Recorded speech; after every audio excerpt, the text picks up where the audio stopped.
Hello. तो बच्चों, आज मैं जिस टॉपिक पर आपके साथ बात करना चाह रहा हूँ वो है लोकल गवर्नमेंट, अर्थात स्थानीय सरकार। स्थानीय सरकार इतना महत्वपूर्ण टॉपिक है, अगर आप इसे स्टेट के पेपर के लिहाज से देखें तो बड़ा ही महत्वपूर्ण दिखाई देगा आपको। स्टेट का पेपर मतलब इस तरह राज्य सूचना आयोग, यानी जिसे आप स्टेट पीसीएस या स्टेट पीसीएस का जो पेपर होगा उसके लिहाज से ये पेपर बड़ा ही महत्वपूर्ण होगी। मतलब ये जो मैं टॉपिक पढ़ाऊँगा ये टॉपिक बड़ा ही महत्वपूर्ण होगा।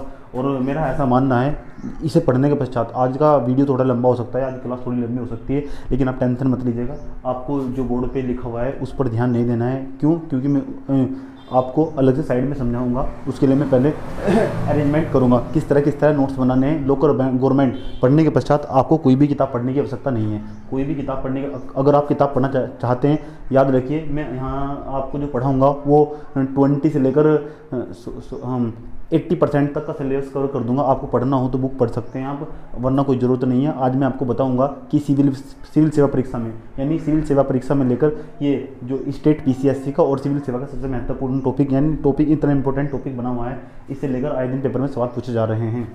तो बच्चों, आज आप मेरे साथ स्टार्ट करेंगे लोकल गवर्नमेंट। लोकल गवर्नमेंट समझने के लिए इसमें होगा क्या, जो आज आप अपने गांव में ग्राम पंचायत देखते हैं, उसकी जड़ें कहीं ना कहीं कहाँ से जुड़ी हुई हैं। आइए इसका इतिहास जानने की कोशिश करते हैं। इतिहास के साथ साथ इसका पॉलिटिकल व्यू भी जानना बहुत ज़्यादा जरूरी है। और मैं जो आपको समझा रहा हूँ पॉलिटिकल समझा रहा हूँ, लेकिन मैं आपको हिस्ट्रिकल वे में समझाने की कोशिश करूँगा, ताकि एक स्टोरी के जरिए आपको समझा सकूँ कि ये होगा क्या इसमें, और इसे आप कैसे याद रख सकते हैं, और कौन कौन से इसमें प्रश्न पूछे गए हैं और किस तरह के प्रश्न पूछे जाते हैं। आइए मैं इस पर बात करना चाह रहा हूँ आज लोकल गवर्नमेंट पर। स्थानीय सरकार जिसे कहते हैं, स्थानीय सरकार या स्थानीय स्वशासन सरकार, इसे ही कहते हैं लोकल गवर्नमेंट। लोकल गवर्नमेंट क्या होगा, आज मैं इस पर बहुत ही डेप्थ तरीके से बात करूंगा। तो आइए मैं आपको समझाने की कोशिश करता हूँ लोकल गवर्नमेंट।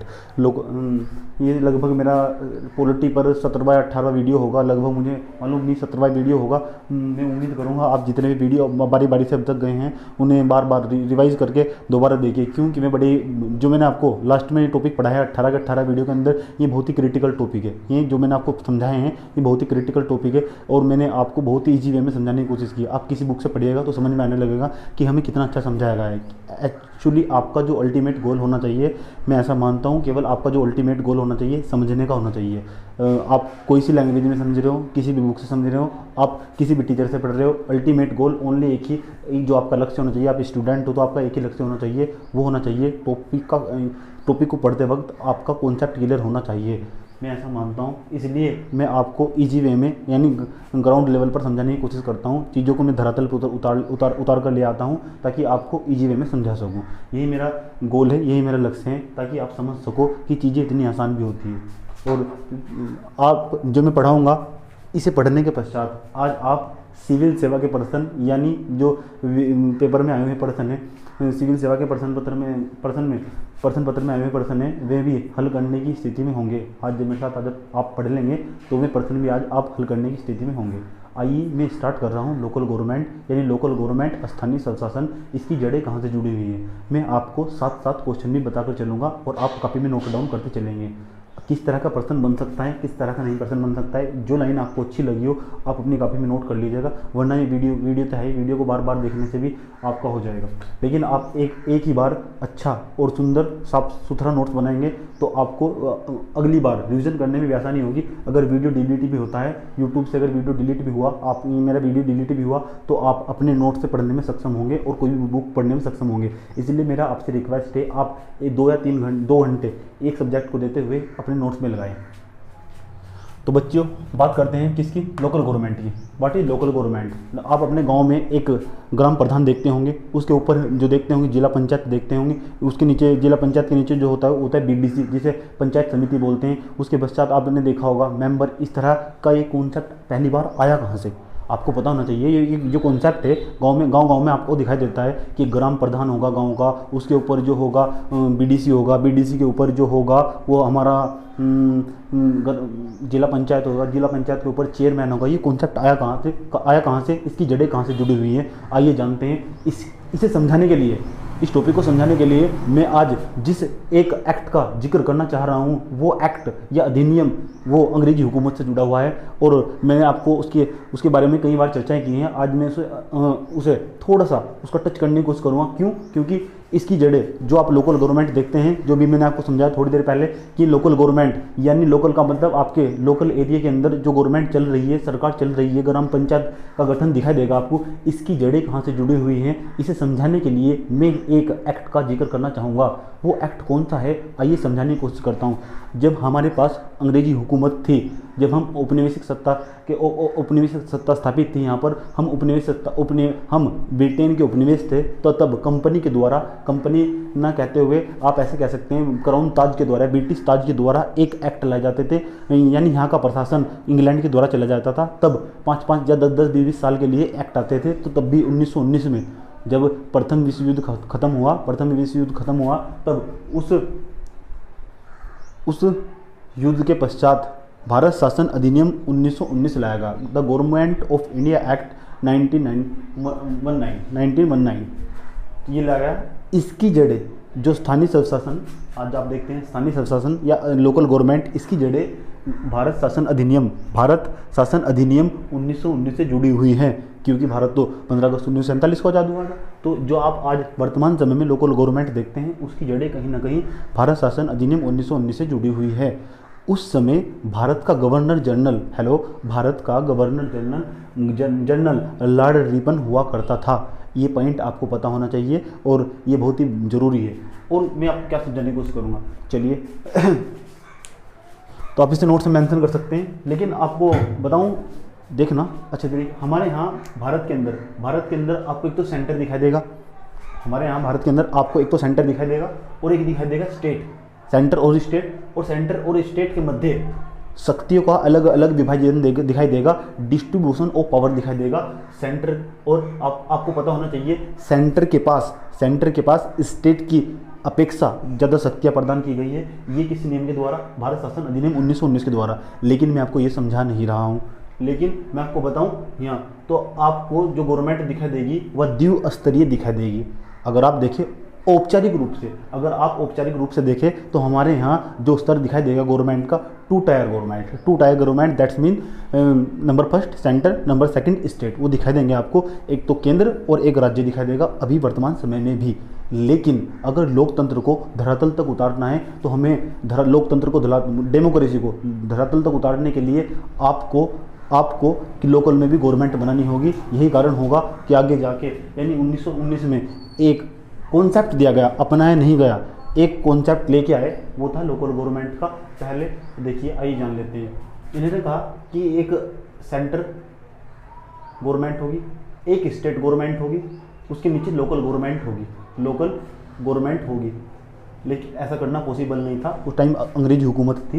लेकिन इसकी जड़ें कहीं ना कहीं वहीं से जुड़ी हुई है। लोकल गवर्नमेंट की जो जड़ें हैं, स्थानीय स्वशासन या स्थानीय सरकार, स्थानीय लोकल गवर्नमेंट का जहाँ भी जिक्र होगा, मैं वो व्यू टच करने की कोशिश करूँगा, वो चाहे किसी भी सब्जेक्ट से आता हो, मैं उसे समझने की कोशिश करूँगा। हालांकि मैं आपको भारत शासन अधिनियम 1919 में आपको हिस्ट्री में बहुत अच्छे तरीके से समझाने की कोशिश करूँगा। जब मैं आपको हिस्ट्री पढ़ाऊँगा, आज से 2 दिन बाद केवल हिस्ट्री चलने वाली है आपकी, केवल हिस्ट्री में आपको लगभग 1 महीने में पूरी मॉडर्न हिस्ट्री को बहुत ही डेप्थ में समझाने की कोशिश करूँगा। जिस तरह मैं पॉलिटिकल पर मेहनत कर रहा हूँ आपके साथ, इसी तरह मैं आपके लिए केवल जिस टॉपिक पर मेहनत करने वाला हूँ वो हिस्ट्री होगी। और हिस्ट्री को मैं बहुत ही डेप्थ तरीके से, ताकि आपका आने वाली कोई भी परीक्षा हो, छोटी हो चाहे बड़ी हो, किसी भी प्रकार का आप एग्ज़ाम दे रहे हो और किसी भी प्रश्न पत्र को आप हल करने की स्थिति में हो, तो मैं आपको इस तरह समझाने की कोशिश करूँगा, ताकि आपका क्वेश्चन किसी भी सब्जेक्ट, किसी भी पेपर से बाहर ना जाए। जो आपका क्वेश्चन होगा केवल आपकी कॉपी से आएगा, और आपका काम होना चाहिए जो मेरे द्वारा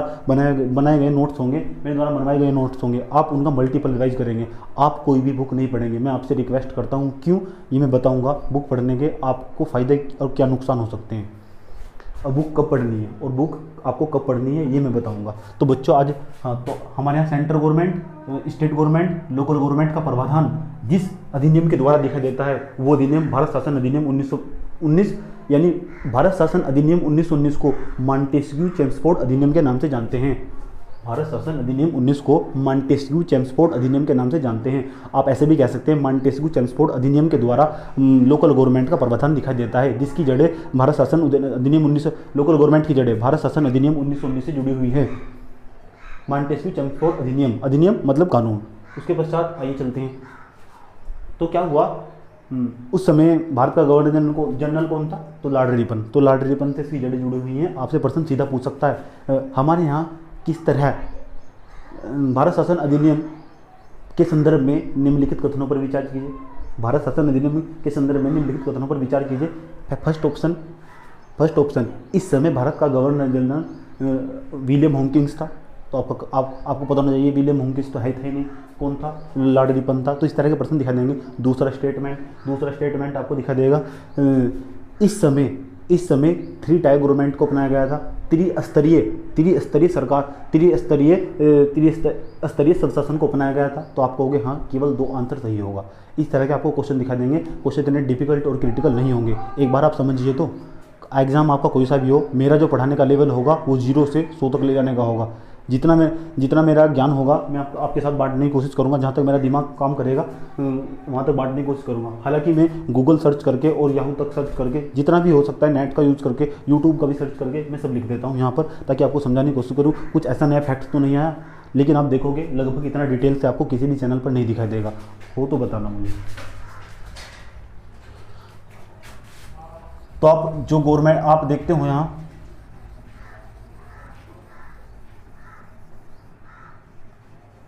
सेंटर गवर्नमेंट, स्टेट गवर्नमेंट, अभी भारत शासन अधिनियम 1919 समझा आपने।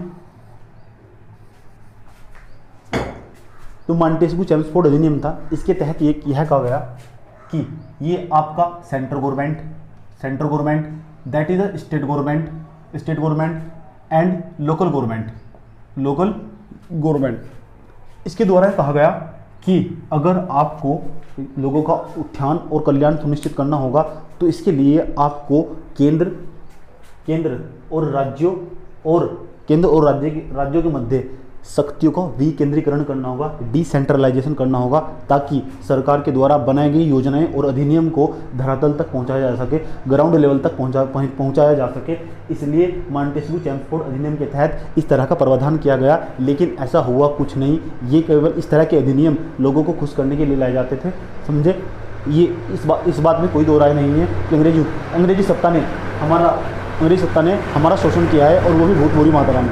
इसे आपको भूलना नहीं चाहिए। इस तरह के अधिनियम जो मैं आपको पढ़ाऊंगा हिस्ट्री में, तो आपको समझाऊंगा ये केवल भारतीय राष्ट्रीय आंदोलन को कमजोर करने के लिए, भारतीय राष्ट्रीय आंदोलन, क्योंकि 1915 में तो महात्मा गांधी आए थे। 1915 के बाद चंपारण आंदोलन, 1918 का इस तरह के सत्याग्रह, असहयोग आंदोलन इस तरह के दिखाई देंगे।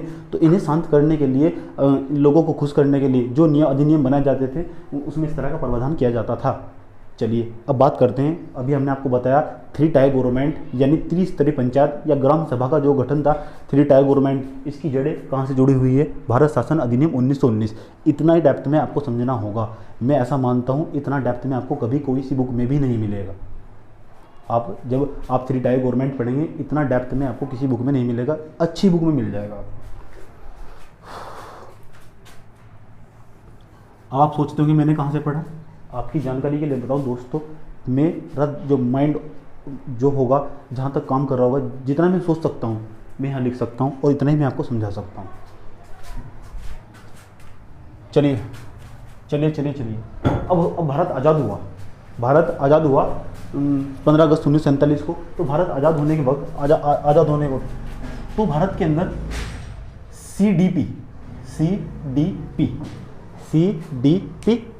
CDP कम्युनिटी डेवलपमेंट प्रोग्राम, सामुदायिक विकास कार्यक्रम, कम्युनिटी डेवलपमेंट प्रोग्राम, जो मैं बताऊं ना, आप इसी तरह नोट्स में मेंशन करिए। आप देखिए जो आप यहाँ लिखा हुआ है उस पर ध्यान मत दीजिएगा। क्यों? आप इसे देखकर कंफ्यूज हो जाएंगे। आप इसे देखकर नोट्स नहीं बनाएंगे। जो मैं बोलूँगा वो आपके लिए नोट्स होगा। CDP that means community development programme, सामुदायिक विकास कार्यक्रम। एक और बनाया गया NES, नेशनल एक्सटेंशन सर्विस, राष्ट्रीय प्रसार सेवा। इस तरह के 2 कार्यक्रम चलाए गए। इनके तहत यह भारत देश आज़ाद हो चुका था। लेकिन आप देखोगे कि जो भी सरकार की योजनाएं होती थी, सरकार की योजनाएं सेंटर से सेंट्रल गवर्नमेंट से स्टेट गवर्नमेंट से डिस्ट्रिक्ट, और जैसे डिस्ट्रिक्ट के पास पहुंचती तो योजनाएं समाप्त हो जाती थी। जितनी आप योजनाएं देखते थे, जो योजनाएं केंद्र के द्वारा बनाई जाती थी, वे जब भारत आज़ाद हुआ, जब की बात कर रहा हूँ, जब भारत आज़ाद हुआ तो जो योजनाएं केंद्र सरकार के द्वारा चलाई जाती थी, केंद्र सरकार के द्वारा चलाई गई योजनाओं यानी स्कीम का लाभ डिस्ट्रिक्ट लेवल तक आते आते यानी भ्रष्टाचार और करप्शन, भाई भतीजावाद, फीताशाही, लाल फीताशाही, इस तरह की भाई भतीजावाद आपको दिखाई देगा।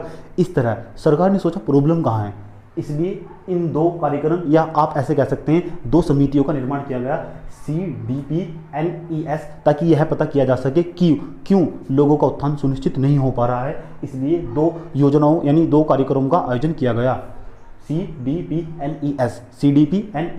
आइए जानते हैं CDP-NES का हमने आपको नाम बताया, लेकिन आपको बताऊं इन्होंने 3 से 4 साल काम किया, ये 2 कार्यक्रम चलाए गए, इनके द्वारा 2 से 3 साल काम किया, लेकिन ये पता करने में असमर्थ रहे कि क्या हुआ, क्या प्रॉब्लम कहाँ है, कि किस तरह की लोगों को कल्याण, वेलफेयर स्टेट हम इंडिया को वेलफेयर स्टेट क्यों नहीं बना पा रहा है, एक लोक कल्याणकारी राज्य क्यों नहीं बना पा रहे हैं। ये दोनों के दोनों कार्यक्रम असफल हुए, दोनों के दोनों कार्यक्रम असफल हुए। आइए कहानी को आगे ले चलते हैं। चलिए, सामुदायिक विकास कार्यक्रम NES हुआ, राष्ट्रीय प्रसार सेवा, और इसका कोई लाभ नहीं हुआ। चलिए, जो मैंने आपको कहानी सुनाई वो अभी NES और CDP वो 1948 और 50 की बात थी। चलिए, लेकिन क्या हुआ तभी आपको तो पता होगा कि संसद के पास एक पावर होती है, संसद के पास एक शक्ति होती है, संसद की भी कुछ शक्ति यानी जो विधायी पालिका उसकी भी कुछ शक्ति होती है। क्या शक्ति होती है आइए जानते हैं। आपको पता होगा उसके पास शक्ति होती है कि वो एक समितियों का निर्माण कर सकती है ताकि किसी भी क्षेत्र में किसी भी जानकारी को प्राप्त किया जा सके। तो संसद ने इस बात का प्रॉफिट उठाया और एक समिति का निर्माण किया। आइए वो कौन सी समिति है, इसका नाम आपको जानना बहुत जरूरी है। अगर कभी भी लोकल गवर्नमेंट की बात आएगी तो याद रखना स्वतंत्रता के पश्चात, स्वतंत्रता के पश्चात अगर लोकल गवर्नमेंट की आप बात करोगे तो बलवंत राय मेहता साहब को आप कभी मत भूलना। इनका सबसे बड़ा योगदान है लोकल गवर्नमेंट को लेके आने में। आइए आज मैं आपको जिस समिति के बारे में बात करना चाह रहा हूँ वो है बलवंत मेहता राय समिति। मैंने कहा कि आज का लेक्चर थोड़ा लंबा हो सकता है, लेकिन आप टेंशन मत लीजिएगा और शांति से बैठ के पढ़िए और बार बार चीज़ों को रिवाइज़ कीजिए कि रिवाइज़ करना ही बहुत महत्वपूर्ण होगा। आप यहाँ की तैयारी कर रहे थे, अब आपका लेवल में यहाँ ले आया। आप इसकी तैयारी कर रहे थे, मैं आपका लेवल यहाँ ले आया, और जब आपका लेवल यहाँ होगा तो ये एग्ज़ाम ऐसे ही निकल जाएंगे। और आपको इतना ही सोचना होगा, आपको इसका जो पेपर बना रहा होगा उससे यहाँ पहुँचना होगा, और आप जो पेपर बनाएगा आप समझ जाएंगे उसका दायरा कहाँ तक जा सकता है। चलिए तो बात करते हैं किसकी, आप इसे लॉकडाउन का सदुपयोग भी कह सकते हैं।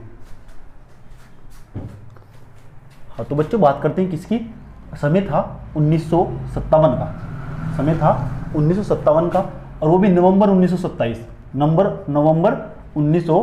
1957 का समय था। एक संसद के द्वारा पंडित जवाहरलाल नेहरू की सरकार थी उस टाइम, पंडित जवाहरलाल नेहरू की सरकार के द्वारा नवंबर 1957 में एक समिति का गठन किया गया। वह समिति जिस नाम से जानी जाती है, उस समिति के जो अध्यक्ष थे वे बलवंत मेहता राय साहब थे। उस समिति को जिस नाम से जाना गया उनके ही नाम से जाना गया। उस समिति को जिस नाम से जाना गया उस समिति को आज भी इतिहास में बहुत ही फेमस है। इनका नाम कोई नहीं भूलेगा। क्यों? अगर स्थानीय सरकार या लोकल गवर्नमेंट का श्रेय भारत के अंदर किसी को दिया जाता है तो बलवंत मेहता राय साहब हैं। तो 1957 में, नवंबर 1957 में, मैंने बताया मैं आपको कहानी के जरिए धीरे धीरे आगे लेके चलूंगा। मेरा पढ़ाने का जो स्टाइल होगा वो धीरे धीरे इसमें इंप्रूवमेंट आएगा, और आप बताना मैं किस तरह का पढ़ा रहा हूँ आपको। नवंबर 1957 का समय नवंबर 1957, तब एक समिति बनाई गई, एक कमेटी बनाई गई, एक समिति का निर्माण किया गया। कौन सी समिति थी? बलवंत मेहता राय समिति। बलवंत मेहता राय समिति। बलवंत मेहता राय समिति। आपसे सीधा प्रश्न पूछ सकता है, बलवंत मेहता राय समिति पहले आई, अशोक मेहता राय समिति पहले आई, या फिर तुंगुल समिति पहली आई? इस तरह की आपको बहुत सारी समितियां दे देगा। लेकिन जब आप पूरा लोकल गवर्नमेंट यानी स्थानीय स्वशासन या स्थानीय सरकार पढ़ चुके होंगे आप मेरे साथ, तब आप प्रत्येक प्रकार का प्रश्न हल करने की स्थिति में होंगे। 1957 में BR यानी बलवंत मेहता राय समिति का निर्माण किया गया।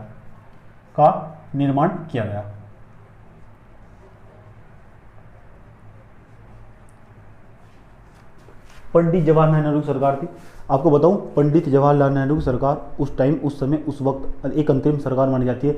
अंतरिम सरकार क्या होती है मैं आपको बताऊंगा। इस तरह की सरकार, उसके आसपास कोई सरकार ना हो जिसने लगभग पूरी तरह देश की एकता और अखंडता को हमेशा सुनिश्चित करने का प्रयास किया हो, इस तरह की सरकार आप अंतरिम सरकार कह सकते हैं। यानी उसके विपक्ष में कोई सरकार ना हो। सरकार होती थी, उसके विपक्ष की जो सरकार होती थी, लेकिन बहुत ही कम मात्रा में, लगभग 1-2% के बराबर। तो इस तरह की सरकार अंतरिम सरकार कहलाती है। मैं आपको पढ़ाऊंगा। मैंने बताया मेरी इस विषय पर PhD है, मेरी जो बताई इस विषय पर मेरी PhD है, यकीन मानना। जिस तरह मैं आपको डेप्थ में जाकर समझा सकता हूँ, अगर आप भूगोल पढ़ेंगे तो पागल हो जाएंगे, अगर आप मुझसे भूगोल पढ़ेंगे तो पागल हो जाएंगे।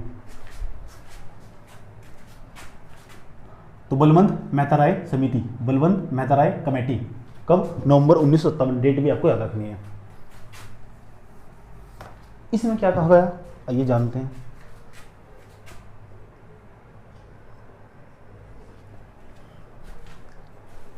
उन्नीस का समय था, लेकिन गरीबी बहुत ज़्यादा थी, संसाधन भी सीमित थे, तकनीकें नहीं थी, पूंजी भी नहीं थी। तो लोगों का उत्थान करना सुनिश्चित नहीं था। लोग जागरूक नहीं थे, अवेयरनेस थी गांव में। आज भी कमी दिखाई देगी आपको उसके अंदर। जो आपका लोकल एरिया होगा उसके अंदर आज भी बहुत सारी कमियां दिखाई देंगी आपको। लेकिन क्यों? लोगों के अंदर अवेयरनेस नहीं है। अगर आप उस समय आप किसी से पूछ कर देखना, किसी बड़े व्यक्ति से पूछ कर देखना कि आप कितने पढ़े थे, तो वो कहेगा कक्षा 5 तक। कक्षा 5 तक जो पढ़ता था उसे बहुत पढ़ा लिखा माना जाता था। क्यों? अवेयरनेस की कमी थी, यानी जागरूकता की कमी थी। समझिए। तो आप इस तरह लोग और ये जागरूक कौन करेगा? सरकार। और सरकार किस तरह कर सकती है? संसाधन के माध्यम से। संसाधन क्या है? जिस तरह मैं आपको पढ़ा रहा हूँ, संसाधन। और किस तरह जागरूक किया जा सकता है? प्रिंट मीडिया के माध्यम से। और प्रिंट मीडिया कब सक्षम होगा? जब आप पढ़ना सीखोगे। तो इसी तरह जागरूकता की बहुत बड़ी कमी थी। तो इस तरह यानी जो सरकार की योजनाएं थी, जब तक वे डिस्ट्रिक्ट लेवल तक पहुँचती थी, डिस्ट्रिक्ट मतलब जिले स्तर तक पहुँचती थी, तो वे समट कर रह जाती थी और धरातल तक नहीं पहुंची थी। सरकार की योजना को लाभ ये 3 वर्ग उठाते थे। एक तो केंद्र सरकार, सेंटर आपको दिखाई देगा, सेंटर गवर्नमेंट के बाद आपको दिखाई देगा स्टेट गवर्नमेंट के बाद जब भारत आज़ाद हुआ 1957 का समय था, 1957 का समय था। उसके बाद आपको दिखाई देगा डिस्ट्रिक्ट लेवल, और डिस्ट्रिक्ट लेवल के अंदर आपको दिखाई देगा ब्लॉक गवर्नमेंट के अंदर आपको दिखाई देगा लोकल गवर्नमेंट। तो इस तरह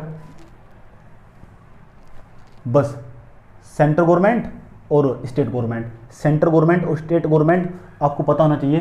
इन दोनों के बीच में सत्य का विभाजन, डिस्ट्रीब्यूशन ऑफ पावर किस तरह किया गया है। यानी केंद्र के पास राज्य की तुलना में अधिक शक्तियां दी गई हैं। लेकिन बलवंत मेहता राय साहब ने अपनी अनुशंसाएं प्रस्तुत की और कहा कि आपको योजनाओं को अगर लोकल गवर्नमेंट तक पहुंचाना है, स्थानीय शासन तक पहुंचाना है, तो आपको सेंटर और स्टेट और डिस्ट्रिक्ट और लोकल गवर्नमेंट इनके मध्य शक्तियों का विकेंद्रीकरण करना होगा। शासनिक प्रशासनिक व्यवस्थाओं का संचालन करने के लिए आपको इनके बीच शक्तियों का विकेंद्रीकरण करना होगा। अर्थात ऐसे कह सकते हैं इन्हें डिसेंट्रलाइजेशन करना होगा, छोटे छोटे टुकड़ों में विभाजित करना होगा। आप एक बात बताओ, अगर भारत का उत्तराखंड की बात कर रहे हो, उत्तराखंड या यूपी का केवल एक ही मुख्यमंत्री होता, और अगर अलग अलग क्षेत्र में उत्तराखंड का अगर एक ही मुख्यमंत्री होता, तो अलग अलग क्षेत्र, अलग अलग गाँव में कोई प्रधान या जिला पंचायत या इस तरह BDO या उसके ऊपर आपको चेयरमैन, इस तरह नगर पालिका नगर निगम ना होता, तो फिर क्या होता? क्या प्रधानमंत्री जो हमारे यहाँ का मुख्यमंत्री होता, वे मुख्यमंत्री अलग अलग गांव में लोगों की जानकारी जुटा पाते? ऐसा नहीं होता ना। तो इसलिए इस तरह की अनुशंसाएं प्रस्तुत की किसने? बलवंत मेहता राय समिति ने। उसने कहा कि आपको स्टेट के मध्य शक्तियों का डिसेंट्रलाइजेशन करना होगा। उसके अलग अलग उसे विधायी क्षेत्राधिकार देने होंगे, कुछ विधायी क्षेत्राधिकार, कुछ अलग अलग दायरा बांटना होगा। इस तरह की अनुशंसाएं प्रस्तुत की नवंबर 1957 में बलवंत मेहता राय समिति ने। आप अपने नोट्स में मेंशन करते जाइए इसे, जो मैं बोलूँगा। आप इस तरह का डायग्राम भी बना सकते हैं। बलवंत मेहता राय समिति ने 1957 में अपनी अनुशंसाएं, अपनी रिकमेंडेशन प्रस्तुत की। नवंबर 1957 ने बताया कि हमारे यहाँ शासनिक प्रशासनिक व्यवस्था का केंद्रीकरण है। हमारे यहाँ जो शासनिक प्रशासनिक व्यवस्था दिखाई देगी आपको, यानी शासन को चलाने वाले और प्रशासन को चलाने वाली जो व्यवस्था होगी उसका केंद्रीकरण हो रखा। जब तक उसका केंद्रीकरण होगा,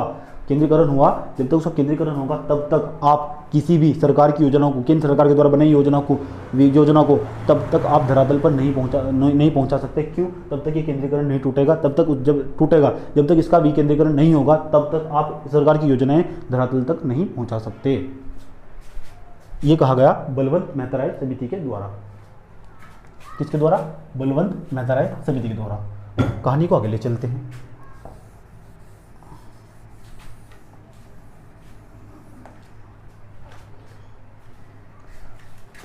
और क्या आपको पता होगा, हमारे यहाँ सेंटर हो, सेंटर के नीचे क्या होगा फिर? स्टेट, स्टेट के नीचे क्या होगा? डिस्ट्रिक्ट, डिस्ट्रिक्ट के नीचे क्या होगा? Local government. यही तो हो अभी वर्तमान समय में। कोई भी योजना जो केंद्र सरकार के द्वारा चलाई गई, केंद्र सरकार के द्वारा चलाई गई, जब वो स्टेट तक पहुंचती, स्टेट के बाद डिस्ट्रिक्ट तक पहुंचती, तो योजनाएं समाप्त हो जाती थी। जो योजनाएं होती थी समाप्त हो जाती थी, क्योंकि यहाँ आपको अधिक मात्रा में करप्शन दिखाई देगा, भाई भतीजावाद आपको दिखाई देगा। देखो ये कोई योजना बनाई, योजना के अंदर अगर किसी वैकेंसी निकाल ली गई, तो वैकेंसी के अंदर क्या होगा? अपने घर के उठाकर उन्हें भर्ती कर लेंगे।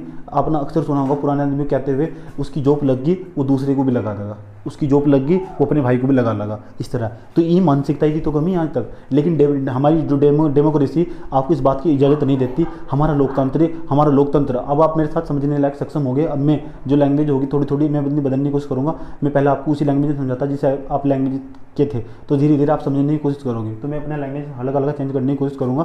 मैंने पहले आपको उसी लैंग्वेज में समझाया जिस लैंग्वेज में आप समझना चाहते हो। अब मैं अपनी लैंग्वेज को धीरे धीरे चेंज करूँगा और आपको थोड़ा अपनी लैंग्वेज क्रिटिकल बनाऊंगा। मैं सम्मान के चलता हूँ। आप 15-16 वीडियो देखने के पश्चात अब समझने के लिए सक्षम हो चुके होंगे मैं क्या बोल रहा हूँ क्या नहीं। हाँ, तो सेंटर और स्टेट और क्या डिस्ट्रिक्ट और लोकल, तो सेंटर और डिस्ट्रिक्ट के बीच, सेंटर और स्टेट के बीच और डिस्ट्रिक्ट तक जब योजनाएं पहुँचती तो उनका समापन हो चुका होता था, उनका समापन हो जाता था, योजनाएं समाप्त हो जाती थी। लेकिन असली मकसद होता, लेकिन आपको पता होना चाहिए कि भारत के अंदर आज भी 2/3 आबादी, यानी भारत को एक कृषि प्रधान देश कहा जाता है। एक ग्रामीण, इसकी अधिकांश जनसंख्या गांव के अंदर प्रवेश करती है। जब तक कोई भी योजनाएं गांव तक नहीं पहुंचने की, तो याद रखना प्रोडक्शन नहीं होने का। अभी मैं इकोनॉमी से जोड़ देता हूँ इससे, यूपीएससी इस तरह तो क्वेश्चन जोड़ता, इसका प्रोडक्शन नहीं होने का। क्या नहीं होने का? प्रोडक्शन। जब प्रोडक्शन उत्पादन नहीं होने का, जब उत्पादन नहीं होने का तो आय का सर्जन नहीं होने का, उत्पादन नहीं होने का तो फिर इनकम नहीं जनरेट होने की। जब इनकम नहीं जनरेट होने की तो लोगों के पास आय नहीं होगी, तो फिर सेविंग नहीं करने के, और सेविंग नहीं होने, जब निवेश नहीं होने का, जब निवेश नहीं होने उत्पादन नहीं होने का। इस तरह ही जो गरीब है वो गरीब रह जाएगा, जो गरीब होगा वो गरीब रह जाएगा। और आज आपको बताऊं, आज का जो वर्तमान समय की सरकार उस तरह का ये प्रावधान दिखाई देगा। वर्तमान समय की सरकार इस लोकल एरिया पर ध्यान नहीं देती कभी भी। और इस तरह का 2020 और 21 का जो बजट भी पेश किया गया था, वो इसी को प्रभाव पर 2020 और 21 का जो बजट पेश किया गया वो इसी प्रावधान में किया गया। उस लोगों को बहुत उत्सुक थे कि इस बजट के अंदर कुछ नया प्रावधान होगा, लेकिन that is the normal budget. चलिए, हाँ, तो बात कर रहे हैं किसकी? ये लोकल एरिया पर ध्यान देना बहुत जरूरी होगा। भारत के अंदर आज भी 2/3 आबादी, भारत की 2/3 आबादी, अर्थात कह सकते हैं 75% आबादी भारत की गाँव के अंदर रहती है, गाँव के अंदर प्रवेश करती है। समझे?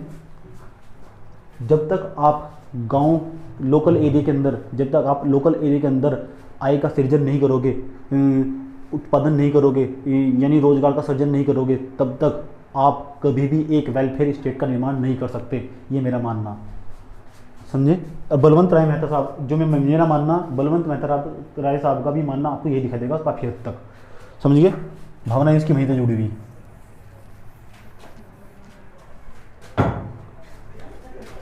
सेंटर और स्टेट आपको दिखाई देगा। सेंटर और स्टेट के अंदर द्विस्तरीय सरकार दिखाई देगी। आप औपचारिक रूप से द्विस्तरीय सरकार दिखाई देगी, स्तरीय सरकार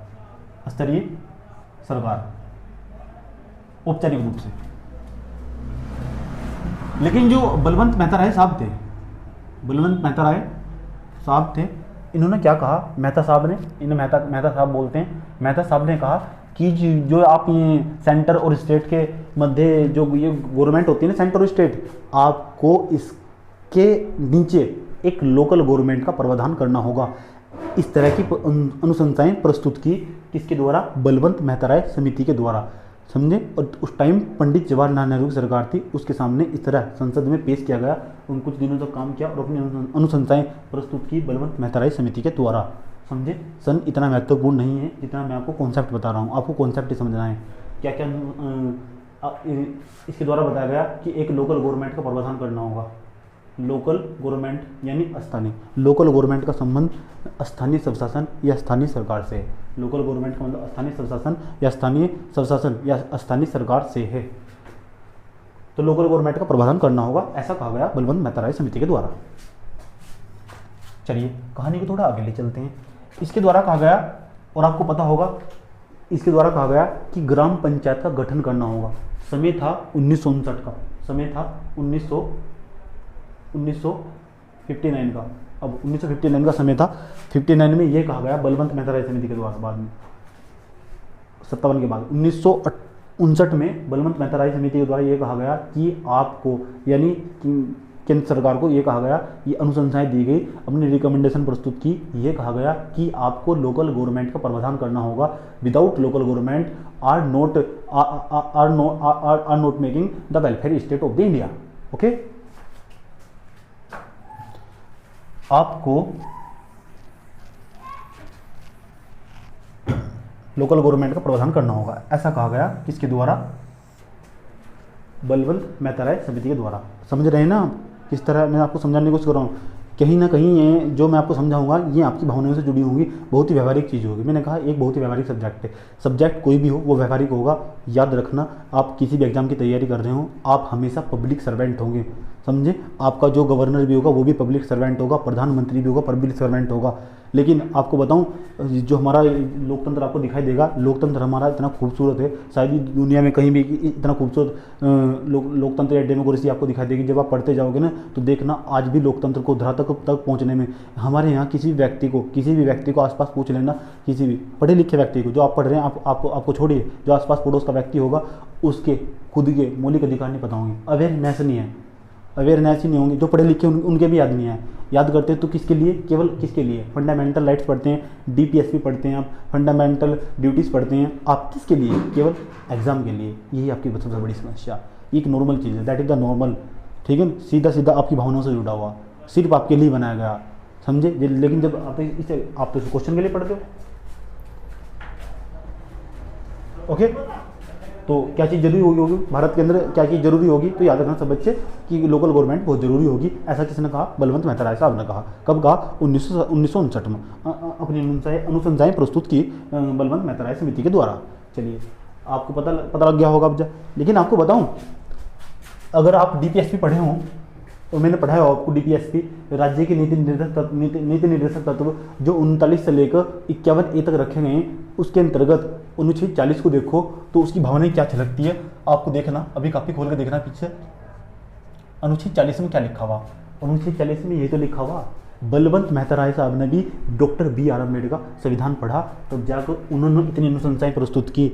उन्होंने कोई अपने दिमाग से नहीं सोचा। याद रखना बात यह, अनुच्छेद 40 में साफ साफ लिखा हुआ कि राज्य ग्राम पंचायतों का गठन करेगा, समझे? लेकिन डीपीएसपी लागू किया भी जा सके, किया भी नहीं जा सकता। लेकिन एक वेलफेयर स्टेट का निर्माण करना, एक अच्छे राज्य का निर्माण करना, तो आपको लोकल गवर्नमेंट का प्रावधान करना होगा। So today start now. Okay, ये रहा हमारा सेंटर, ये रहा स्टेट, ये रहा हमारा डिस्ट्रिक्ट, ये रहा हमारा local government. Local, centre, state, district and local. Centre, state, district and local. तो सेंटर जो भी योजनाएं केंद्र के द्वारा चलाई जाती, जो भी योजनाएं केंद्र के द्वारा चलाई जाती वे ना स्टेट तक पहुंचती, और स्टेट के बाद डिस्ट्रिक्ट तक पहुंचती, और जैसे डिस्ट्रिक्ट तक पहुंचती तो भाई भतीजाबाजी के कारण, लाल पिताशाही के कारण ये योजनाएं वहाँ समाप्त हो जाती। लेकिन जब कोई भी योजनाएं जब तो लोकल तक नहीं पहुँचनेगी तब तक आप एक वेलफेयर स्टेट का निर्माण नहीं कर सकते। जब कोई योजनाएं आप लोकल तक नहीं पहुंचनेगी तब तक आप एक वेलफेयर स्टेट का निर्माण नहीं कर सकते। जैसे मैं एक योजना की बात करता हूँ, 1949 की मेरी योजनाएं कोई याद आ रही हो तो बताता हूँ आपको। योजनाएं कौन सी थी? जैसे राशन कार्ड बनाना, आधार कार्ड बनाना। चलो मान लो कि इस टाइम आधार कार्ड बना जाता तो आधार कार्ड का देखो कितना प्रॉफिट है। आप कोई पेपर देने जाते हो तो आधार कार्ड बहुत जरूरी होगा। अगर आधार कार्ड आपके पास नहीं होगा तो आपका पेपर छूट जाएगा। तो यही कारण है क्यों। और आप कहाँ रहते हैं? मैंने कहा भारत की अधिकांश जनसंख्या केवल केवल और पूरी 2/3 यानी 75% जनसंख्या गांव के अंदर दिखाई देगी। जब तक आप गांव का भला नहीं कर सकते तब तक आप एक वेलफेयर स्टेट का निर्माण नहीं कर सकते। That's why. ओके, ऐसा कहा, ऐसा मैंने नहीं कहा, ऐसा बलवंत मेहता राय साहब ने कहा। और बलवंत मेहता राय साहब अपनी रिकमेंडेशन नहीं दी, उन्होंने अपनी अनुशंसाएं प्रस्तुत की। लेकिन आपको बताऊं उनकी भावनाएं कहीं ना कहीं अनुच्छेद 40 से जुड़ी हुई थी। इसका जब संविधान बनाया गया था, डीपीएसपी रखे गए थे, राज्य के नीति निर्देशक तत्व अर्थात अनुच्छेद 40, ये तो लिखा हुआ अनुच्छेद 40 में कि राज्य ग्राम पंचायतों का गठन करेगा। ये लिखा हुआ। तो इनकी भावनाएं भी कहीं ना कहीं अनुच्छेद 40 से जुड़ी हुई, आर्टिकल 40 से जुड़ी हुई। किसकी भावनाएं? बलवंत मेहता राय साहब की। जब तक लोकल गवर्नमेंट का प्रावधान होगा, लोकल गवर्नमेंट का जब भी स्थानीय सरकार का नाम आएगा, तो याद रखना कभी भी आप बलवंत मेहता राय साहब को नहीं भूल सकते। ये था बलवंत मेहता राय साहब। और क्या और क्या और क्या और क्या क्या करना होगा? अब तक आप देखते होंगे कि यहाँ हमारे यहाँ स्टेट हो, सेंटर जिसे केंद्र बोलते हैं, जहाँ मोदी जी की सरकार वर्तमान में दिखाई देगी आपको। ये स्टेट, ये रहा केंद्र, ये रहा स्टेट। केंद्र और स्टेट तक कोई योजना चलती। बलवंत मेहता राय साहब ने कहा कि इसका भी विकेंद्रीकरण होना चाहिए, ये भी छोटे छोटे क्षेत्रों में विभक्त होना चाहिए। उसने कहा क्या होना चाहिए? उसने कहा कि जिले होने चाहिए। आप देखते होंगे कि यूपी के अंदर आपको कितने जिले दिखाई देंगे, जो उत्तराखंड होगा उसके अंदर कितने जिले दिखाई देंगे। जिले के अंदर भी ब्लॉक दिखाई देंगे, ब्लॉक के अंदर भी आपको ग्राम पंचायत दिखाई देगी। जिला पंचायत के अंदर जिला समिति, फिर जिला समिति के अंदर जो दिखाई देगा आपको उसे बोलते हैं ग्राम पंचायत, ताकि राज्य का लोक कल्याणकारी अवधारणा को बनाया जा सके। इसलिए इसका निर्माण किया गया। किसके द्वारा? बलवंत मेहता राय समिति के द्वारा। कब? 1959 में। समझिए, ये एक इन्होंने अपनी अनुशंसाएं प्रस्तुत की। लेकिन अब ना आपसे प्रश्न ये नहीं पूछना है, प्रश्न ही पूछेगा सीधा, 4 ऑप्शन देखा जाएगा, इस तरह प्रश्न पूछेगा। निम्नलिखित में से बलवंत मेहता राय समिति, निम्नलिखित में से बलवंत मेहता राय निम्नलिखित में किससे संबंधित है? नंबर 1 राज्य सरकार, नंबर 2 केंद्रीय सरकार, नंबर 3 संसद, नंबर 4 स्थानीय सरकार। आप टिक लगाओ स्थानीय सरकार। इस तरह प्रश्न दिखा देगा। Are you getting noted my point? Okay. आप कॉपी मैडिंग बनाओगे, अब कॉपी मैडिंग बनाओगे। Recommendation of Balwant Mehta Rai committee, recommendation of Balwant Mehta Rai committee, Balwant Mehta Rai committee की समिति की अनुशंसाएं, ये लिखनी बहुत जरूरी है। इसके बाद आप किसी भी कमेटी की अनुशंसाएं मत लिखना। और ऐसा किया नहीं गया, ऐसा इन्होंने सिर्फ अनुशंसाएं प्रस्तुत की थी, अभी प्रावधान किया नहीं गया। जो पंडित जवाहरलाल नेहरू की सरकार थी, जब मैं संसद में बोल रहे थे, मेरे पास मोबाइल फोन होता तो मैं आपको दिखाता कि जब मैं संसद में बोल रहे थे पंडित जवाहरलाल नेहरू के बारे में, मेरे लैपटॉप में लेक्चर ही पढ़ा हुआ उनका, बलवंत मेहता राय समिति का। जब वे बोल रहे थे ना, तो पंडित जवाहरलाल नेहरू की सरकार थी, तो इस चीज़ को पूरी तरह एक्सेप्ट नहीं किया गया। और क्या क्या अनुशंसाएं उन्होंने, में क्या बोल रहे थे? जो बोल रहे थे कि इस तरह राज्य होना चाहिए, इस तरह का राज्य होगा, इस तरह जिले होंगे, इस तरह ग्राम पंचायत होगी, इस तरह जिला पंचायत होगी, इस तरह प्रावधान किया गया। आइए बताते हैं उन्होंने पहले बोला क्या बताया कि इस तरह करना चाहिए। हुआ नहीं, इस तरह करना चाहिए।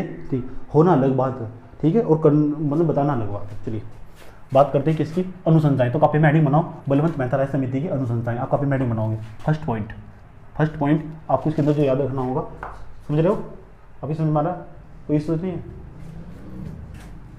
ओके। पहला पॉइंट आपको बताना चाहिए कि जो शासनिक प्रशासनिक व्यवस्था होगी ना, उसका विकेंद्रीकरण होना बहुत ज़्यादा जरूरी। अगर उसका विकेंद्रीकरण डिसेंट्रलाइजेशन नहीं होगा, तो याद रखना कभी भी आप एक वेलफेयर स्टेट का निर्माण नहीं कर सकते। That you are not the making of a welfare state of the India. शासनिक प्रशासनिक व्यवस्था का विकेंद्रीकरण होना अनिवार्य है। ये पहला पॉइंट आप नोट करिए, शासनिक प्रशासनिक व्यवस्था का विकेंद्रीकरण होना अनिवार्य है। सेकंड पॉइंट भी आपको समझना होगा। इसमें लिखा हुआ कि शासन प्रशासन में, एक बात बताओ, आप जो चुनाव लड़ते हो उसके अंदर अगर ये जो लोग होंगे यहाँ के, उनकी भागीदारी नहीं होगी, तो किस तरह आप एक वेलफेयर स्टेट का निर्माण कर दोगे? ऐसा नहीं कर सकते आप। तो इसलिए लोक सहभागिता यानी पार्टिसिपेट ऑफ द पीपल, ये इसके अंदर लेकर आना बहुत ज़्यादा जरूरी होगा। कि आप लोक सहभागिता को लेकर आना जरूरी होगा, कि उनका मत अनिवार्य होगा। जो लोग गांव के अंदर रहते हैं, तभी आप एक वेलफेयर स्टेट का निर्माण करते हैं। अल्टीमेट गोल एक ही, क्या? कि देश को कुशल बनाना और देश को समग्र बनाना। अल्टीमेट देश को स्किलफुल बनाना, समझे? और क्या? हाँ, तो शासनिक प्रशासनिक व्यवस्था में लोक सहभागिता को बढ़ाना, ऐसा प्रस्तुत किया बलवंत मेहता राय समिति के द्वारा 1959 में। थर्ड पॉइंट जो मैंने आपको बताया अभी कि स्थानीय स्वशासन या लोकल गवर्नमेंट, सब शासन, खुद का शासन, सब शासन, स्थानीय ये लोकल चीज़ों से बोलते हैं स्थानीय स्वशासन सुनिश्चित करना होगा।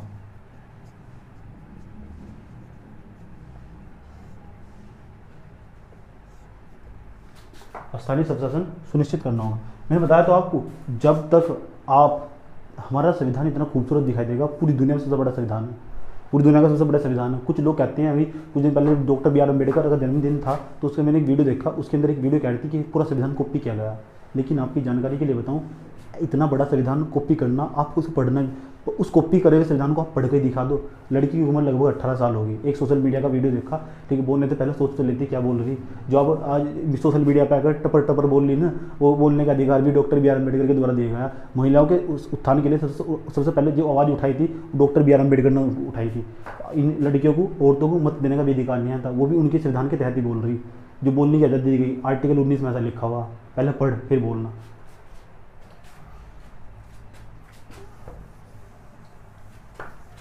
चलिए पुराना ड्राइव मेरा।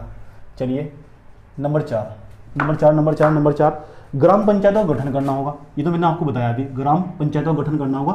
आप इसे ब्रैकेट में ऐसे लिख देना, अच्छे तरीके से नोट्स बनाओगे तो अनुच्छेद 40 इस तरह लिख देना। अनुच्छेद 40 में भी ऐसा लिखा हुआ।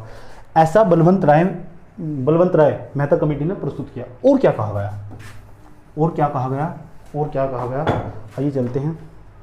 इन्होंने कहा कि भारत के अंदर ना, जो बलवंत मेहता राय साहब थे, इनका नाम कभी मत भूलना। बलवंत मेहता राय साहब का बहुत बड़ा योगदान है स्थानीय स्वशासन, लोकल गवर्नमेंट को अपनाने के अंतर्गत भारत के अंदर। लेकिन इनकी जो सारी, जो इन्होंने बात रखी ना, सारी बातें नहीं अपनाई गई, कुछ बातें अपनाई गई, कुछ जितने अनुशंसाएं इन्होंने दी थी ना, सारी अनुशंसाएं नहीं अपनाई गई, कुछ बातें अपनाई गई, अधिक मात्रा में बातें अपनाई गई इनकी संसद के द्वारा, पंडित जवाहरलाल नेहरू सरकार के द्वारा। चलिए बात, चीज़ों को सीखो, रटना मत कभी। मैंने बताया, मैं स्थानीय स्वशासन जब पढ़ा कर हट जाऊंगा ना, उसके बाद बताना ऐसा। यार ये मेरे पास बुक रखी हुई, बुक में मैं आपको आज सवाल कराऊंगा, बताऊंगा कि सिविल सेवा परीक्षा में कितने आसान प्रश्न आते हैं। आप प्रश्न आसान करने की स्थिति में होंगे, हर प्रकार का प्रश्न, मुझे कोई भी चीज़ हार्ड नहीं है। मैंने बताया इस विषय में मेरी PhD। नेक्स्ट वी हैव, ये कहते थे बलवंत मेहता राय साहब, we have the 3 type of government of the India, यानी भारत के अंदर त्रिस्तरीय सरकार होनी चाहिए। चलिए तो कहते हैं किस तरह की सरकार, आइए जान लेते हैं किस तरह की सरकार होनी चाहिए। उन्होंने कहा लोकल क्षेत्र पर, जो लोकल, इन्होंने जो हमारा रूरल एरिया था ना, रूरल एरिया मतलब ग्रामीण क्षेत्र, ग्रामीण क्षेत्र के अंदर इन्होंने बताया लोकल एरिया के अंदर, जो लोकल एरिया होगा, लोकल क्षेत्र होगा, स्थानीय क्षेत्र होगा, स्थानीय क्षेत्र होगा, उसके अंदर 3 प्रकार की सरकार होनी बहुत ज़्यादा अनिवार्य है। और जो आप आज देखते हैं ना, वे इस तरह की सरकार दिखाई देंगे आपको। इन्होंने बताया था सबसे पहले, सबसे ऊपर जो होना चाहिए, जिला पंचायत होना चाहिए, जिला पंचायत। इन्होंने बताया था बलवंत मेहता राय साहब ने, खुद नहीं बताया, अनुच्छेद 40 में जैसा लिखा हुआ, उसकी भावना ऐसी कहती है। जिला पंचायत होगी, जिला पंचायत के अंतर्गत एक नीचे जिला समिति होगी, जिला समिति बताऊंगा, घबराना मत बिल्कुल भी, अभी समझो पहले। उसके बाद बताया बलवंत मेहता राय साहब ने ये बताया, क्या कहते हैं, ये कह रहे हैं फिर ग्राम पंचायत होगी, जो अब आप आज अपने गांव में देखते हैं, ग्राम पंचायत, जिला पंचायत, जिला समिति, ग्राम पंचायत। और बस वर्तमान समय में इस तरह का सिस्टम आपको दिखा देगा, सबसे ऊपर जिला पंचायत, जिला समिति। जिला समिति कौन, जिला समिति का मतलब जो BDC मेंबरों से बोलते हैं जिला समिति। Okay, understand. ये ग्राम पंचायत मतलब ग्राम सभा भी बोलते हैं सब, है ना, क्या बोलते हैं, ग्राम सभा। और ये जिला समिति दिखाई देगी आपको, और ये जिला पंचायत दिखाई देंगी आपको। 3 टाइप गवर्नमेंट का प्रावधान किया गया बलवंत मेहता राय समिति के द्वारा, कि प्रत्येक राज्य के अंदर, भारत के अंदर जितने भी राज्य होंगे ना, सब राज्य के अंदर ऐसा ही होना चाहिए। उस टाइम पे जब भारत बना था, उसके अंदर 14 राज्य थे। ये मैंने आपको कल पढ़ाया था, जब राज्य का पुनर्गठन अधिनियम पढ़ाया था, कि भारत जब बनाया गया था उसके अंदर 14 राज्य थे। चलिए कहानी थोड़ा आगे ले चलते हैं। इन्होंने ये कहा कि जिला पंचायत होगा ना, जो जिला पंचायत होगा और जिला समिति होगी, इसका जो चुनाव होगा, निर्वाचन होगा, कैसे बनेगा, जिला पंचायत का अध्यक्ष होगा वो कैसे बनेगा, जो जिला पंचायत समिति का जो अध्यक्ष होगा वो कैसे बनेगा, ये बताना। इन्होंने कहा कि इनका जो चुनाव होगा ना, अप्रत्यक्ष रूप तो होगा। तो आप मेरे से पूछोगे अप्रत्यक्ष रूप तो क्या हो, इनडायरेक्टली होगा, प्रत्यक्ष रूप से नहीं होगा। लेकिन वर्तमान समय में कुछ हो रही, इनका जो चुनाव होगा डायरेक्ट वोट डालते हैं जाकर। डायरेक्ट का मतलब प्रत्यक्ष रूप से, इनडायरेक्ट का मतलब वे वोट डालेंगे, उनकी वोट कहीं और बढ़ेगी, जिस तरह आसान। मैं कहने लगूँ, मैं हूँ ये मोहतरमा बैठी इधर, मोहतरमा बैठी इधर, इन मोहतरमा को क्या बनना, ये जिला पंचायत सदस्य है ना, इधर एक और मोहतरमा बैठी हुई, वे भी जिला पंचायत सदस्य, इधर एक और मोहतरमा बैठी जिला पंचायत सदस्य, चारों मिलकर वोट डालेंगे मेरे ऊपर। क्यों, क्योंकि मुझे चेयरमैन बनना, और चेयरमैन जो होगा वो जिला पंचायत समिति का अध्यक्ष होगा, इनकी वोट पड़ेगी। लेकिन ये पहले जीत का हुई किसके द्वारा, डायरेक्ट इलेक्शन के द्वारा।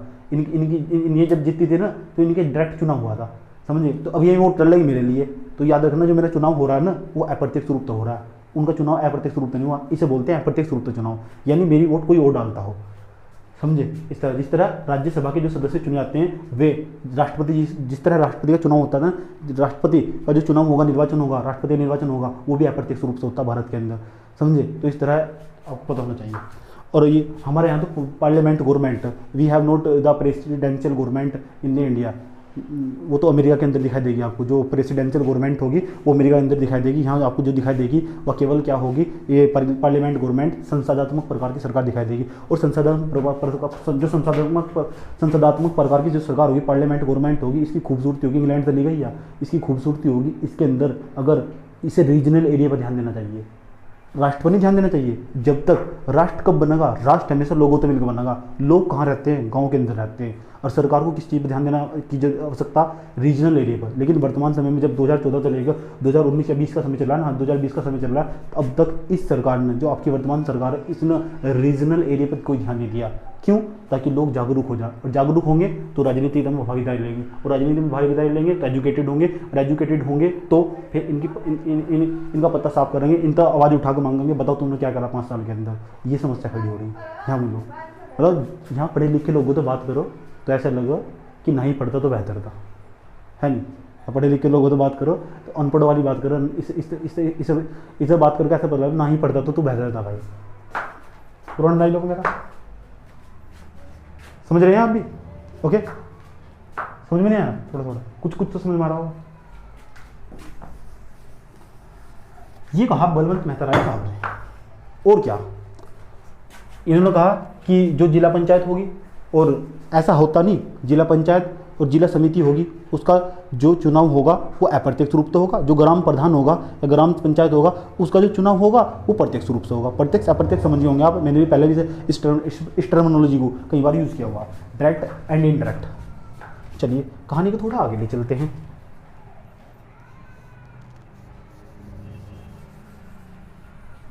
मैं यहाँ से इसको मिटा दे रहा हूँ ताकि मुझे लिखने में सुविधा हो।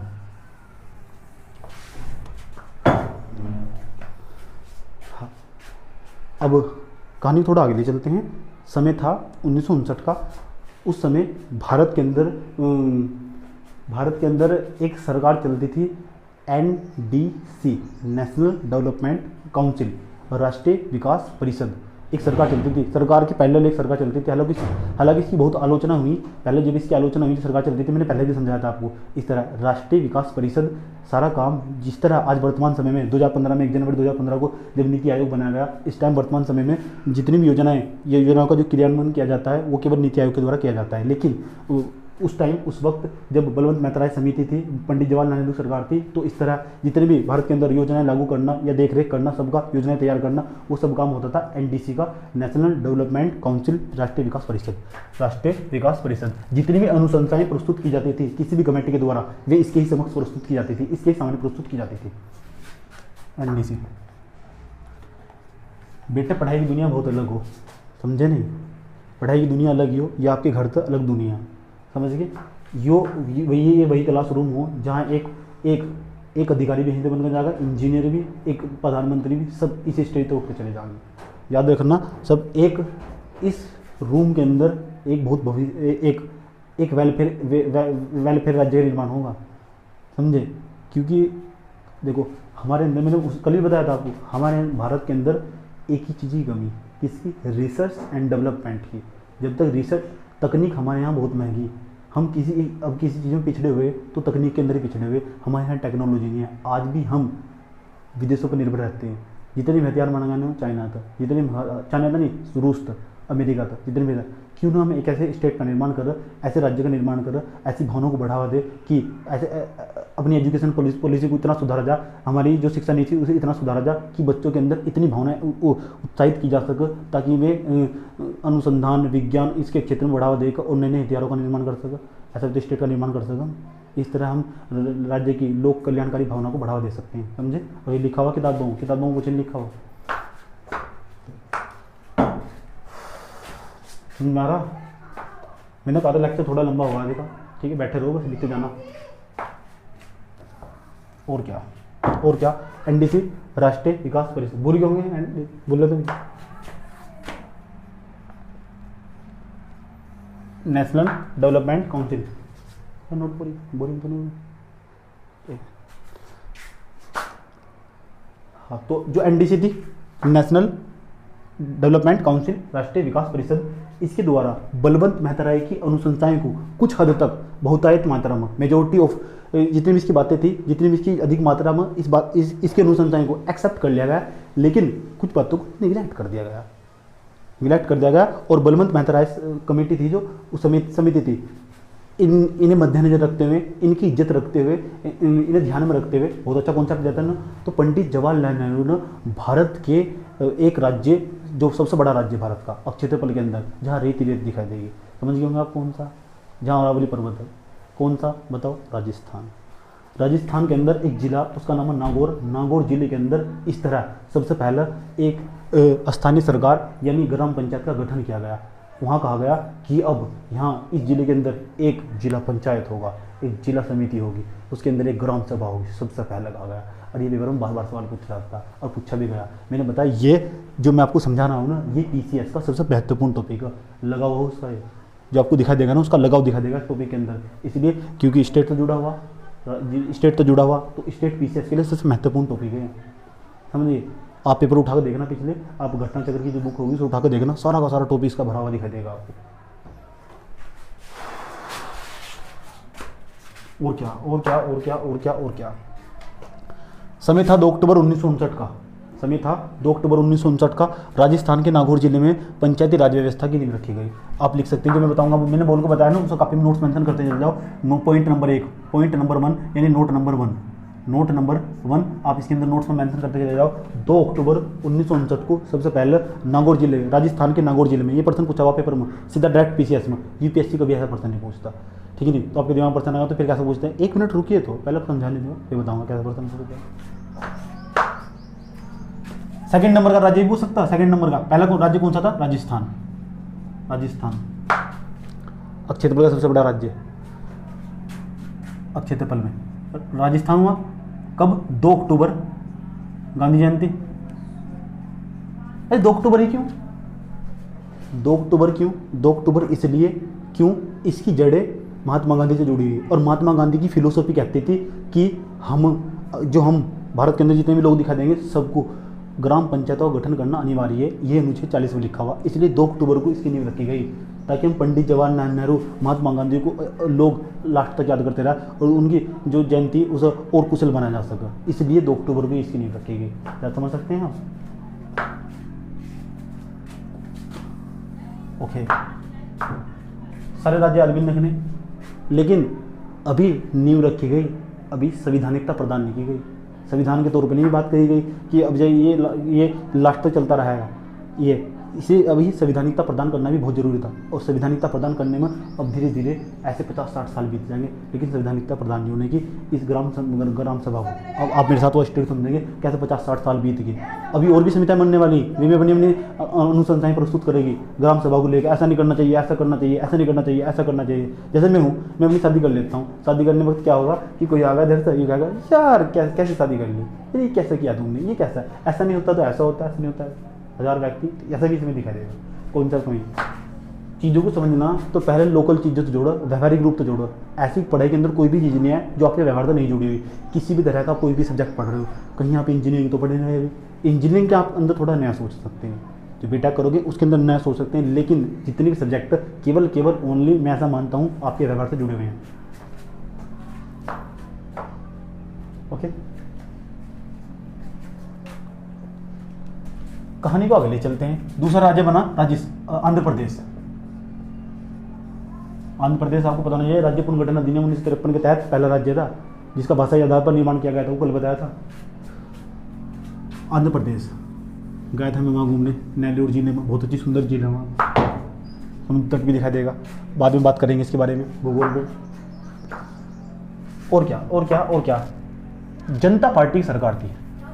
कहानी को आगे ले चलते हैं। समय था 1977 का, 1977 जनता चौधरी चरण सिंह की सरकार थी, जनता पार्टी का समय था, जनता पार्टी की सरकार, ये गठबंधन वाली सरकार थी। पंडित जवाहरलाल नेहरू की सरकार खत्म समाप्त होगी। अब किसकी सरकार? जनता पार्टी की सरकार थी भारत में। 1977 का समय था, 1977। तब एक समिति का निर्माण किया गया ग्राम सभाओं से संबंधित जानकारी को इकट्ठा करने के लिए, एकत्रित करने के लिए एक समिति का निर्माण किया गया जनता पार्टी की सरकार के द्वारा।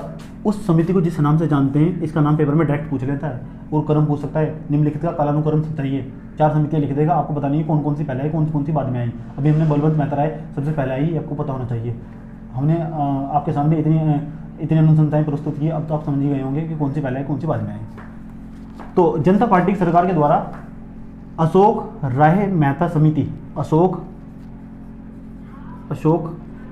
राय मेहता समिति का निर्माण किया गया। आपका काफी में नोट मेंशन कर दे रहा, 1977 में। 1977 में कब? 1977 में अशोक राय मेहता समिति का निर्माण किया गया। ओके, इसमें क्या कहा गया? इसमें भी कहा गया कि भारत के अंदर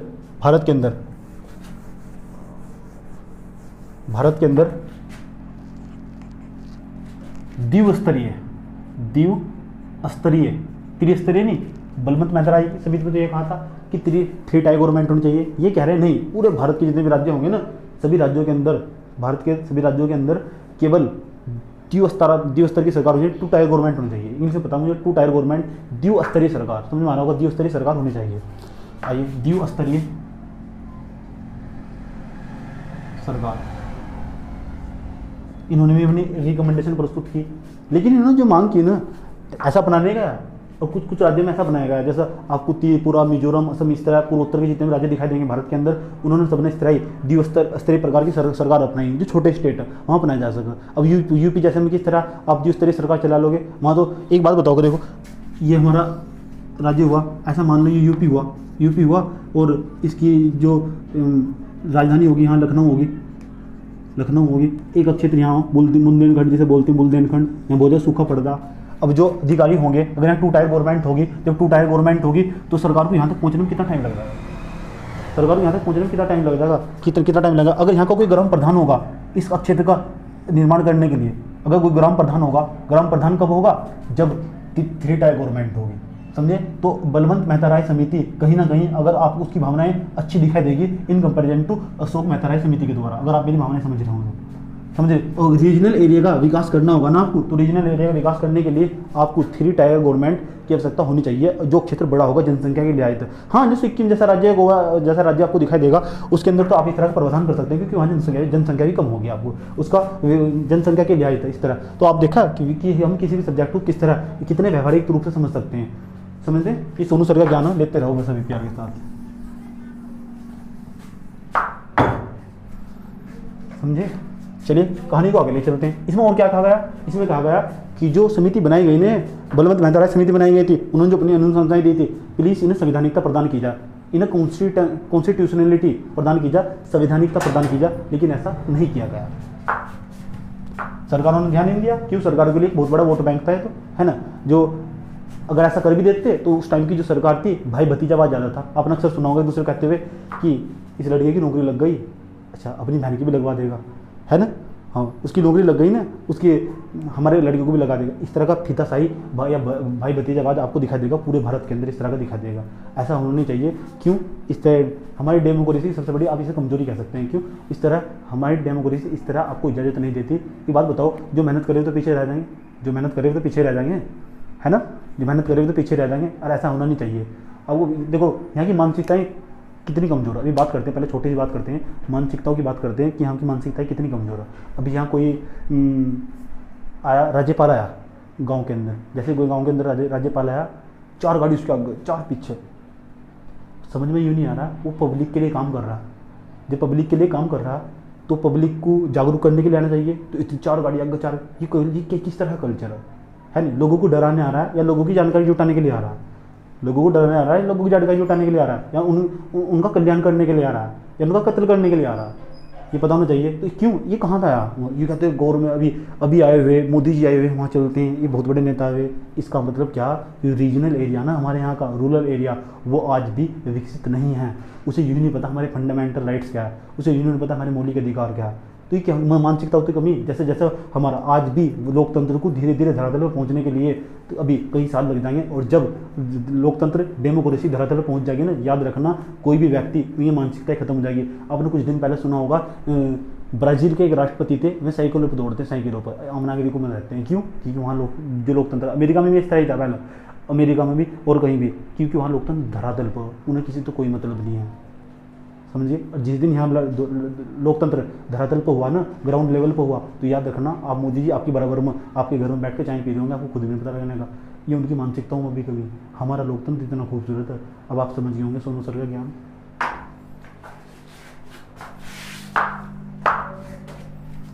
ऐसा आप एक वेलफेयर स्टेट का निर्माण कर सकते हैं। चलिए चलिए चलिए चलिए चलिए कहानी को आगे ले चलते हैं।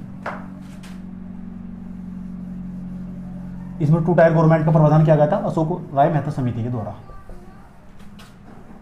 लेकिन एक्सेप्ट इसे भी नहीं किया गया। 1977 का समय था।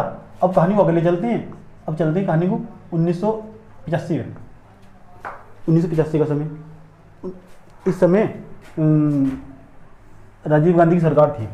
राजीव गांधी की सरकार थी, राजीव गांधी को इतना अनुभव तो है था नहीं। राजीव गांधी की सरकार थी 1985 में। जो एनडीसी थी, नेशनल डेवलपमेंट काउंसिल, राष्ट्रीय विकास परिषद के सामने इसके द्वारा एक कमेटी का निर्माण किया गया। जो कमेटी थी उसका नाम था जीवी के कमेटी। जीवी के कमेटी, पूरा नाम ना पूछना क्योंकि इसे जीवी के कमेटी के नाम से जानते हैं। इस तरह आपको याद रखना, वो हिंदी में लिख देगा जीवी के कमेटी या समिति, जीवी के राव समिति। इन्होंने अपनी अनुसंधान प्रस्तुत की। इन्होंने यूँ कहा कि प्रॉब्लम पता कहाँ ज़्यादा आप तक, कि किस तरह क्यों कि छोटे क्षेत्र का कल्याण नहीं हो पा रहा, क्यों आज भी वो कृषि पर निर्भर है, क्यों शहर की ओर माइग्रेशन नहीं कर सकता, क्यों वो फिर आज वो उसके अंदर जागरूकता नहीं है। तो शासन प्रशासन के अंदर कहीं ना कहीं भाई भतीजावाद, लाल फीताशाही जिसे बोलते हैं, वो दिखाई देगी। जब तक वो ख़त्म नहीं होगा ना, तब तक आप जो लोकल स्थानीय रीजनल एरिया होगा, रूरल एरिया होगा, तब तक आप उसका वेलफेयर नहीं कर सकते, उसका कल्याण नहीं कर सकते। ओके, ये कहा गया इस समिति के द्वारा। तो अलग अलग समिति ने अलग अलग समय पर अलग अलग अनुसंधान प्रस्तुत की समझ। लेकिन इन्होंने एक बात और कही कि प्लीज़ एक काम किया जाए, जो 3 टायर गवर्नमेंट का प्रावधान है ना, इसे एक काम किया जाए, इसे समाप्त 3 टायर गवर्नमेंट का प्रावधान है, जिस तरह सरकार जो इसका प्रावधान है, इसे एक काम किया जाए, इसे संवैधानिकता प्रदान की जाए। लेकिन की नहीं गई है। ठीक है, तो देखा कि जो ग्राम पंचायत है ये कितना संघर्ष कर रही है, जो ग्राम पंचायत है कितना संघर्ष कर रही है। 1959 से लेकर चली आ रही, 1959 से लेकर चली आ रही, और आज तक इसे संवैधानिकता प्रदान नहीं की गई। धीरे धीरे घबराओ ना, समय रहते अब सब हो जाएगा, संवैधानिकता भी प्रदान होगी। और क्या 85 के बाद कहानी को थोड़ा आगे ले चलते हैं। समय था 1986 का, 1986 का, जब उपभोक्ता संरक्षण अधिनियम एक्ट आया 1986 का। आपको पता होना चाहिए पूरे भारत दुनिया के अंदर भारत ऐसा देश है जिसके अंदर उपभोक्ताओं को भी अधिकार दिए गए। दुनिया में ऐसा कोई देश नहीं है जिसके पास कस्टमर के अधिकार हो। जैसे आप किसी दुकान वाले के पास जाते हैं, उससे जान सकते हैं, उसका अधिकार मांग सकते हैं, भाई साहब ये वस्तु कितने की है, क्यों दिया आपने, इतना रेट किस रेट पर दे रहे हो आप, इतना महंगी क्यों दे रहे हो, इस सस्ती क्यों दे रहे हो, कितना दाम है इसका, कितना नहीं दाम। भारत एकमात्र ऐसा स्टेट है पूरी दुनिया के अंदर, ये बताना चाहिए। पर आज ही पता लगा, कुछ बच्चों को तो आज ही पता लगा होगा। पता भी क्यों लगा, पढ़ते था ही नहीं, सारे दिन तो आप इधर ही बीते जाए, इधर उधर। व्हाट्सअप कम यूज़ करो, व्हाट्सअप, फेसबुक, और जो नेगेटिव चीज़ें उन्हें अवॉइड करना होगा। जब तक आप इन्हें अवॉइड नहीं करेंगे तब तक आप अपने अंदर अपने व्यक्तित्व में जनरली सुधार नहीं ला सकते। अच्छे लोगों के साथ बात करनी होगी, अच्छे लोगों में रहना होगा, एक दिन आपका भविष्य वाकई में कुशल होगा। 1986 का समय था, तब एक समिति का निर्माण किया गया। वो समिति कौन सी थी, आइए जानते हैं उस समिति का नाम। इस समिति का नाम आपको याद रखना, बड़ी महत्वपूर्ण समिति, उसका लक्ष्मी मंग समिति, लक्ष्मी मंग सिंघवी समिति, लक्ष्मी मंग सिंघवी समिति 1986 में। इसका नाम याद रखना बहुत ज़्यादा जरूरी है। इसके द्वारा भी क्या कहा गया, इसके द्वारा भी संवैधानिकता प्रदान करने की बात की गई, संवैधानिकता प्रदान करने की बात की गई कि एक काम किया जाए, जो 3 टायर गवर्नमेंट है ना, 3 टायर गवर्नमेंट, 3 स्तरीय सरकार दिखाई देगी आपको, उस संवैधानिकता प्रदान की जाए प्लीज़। ठीक है, रिक्वेस्ट कर रही है संवैधानिकता कॉन्स्टिट्यूशनलिटी प्रदान की जाए, संवैधानिकता।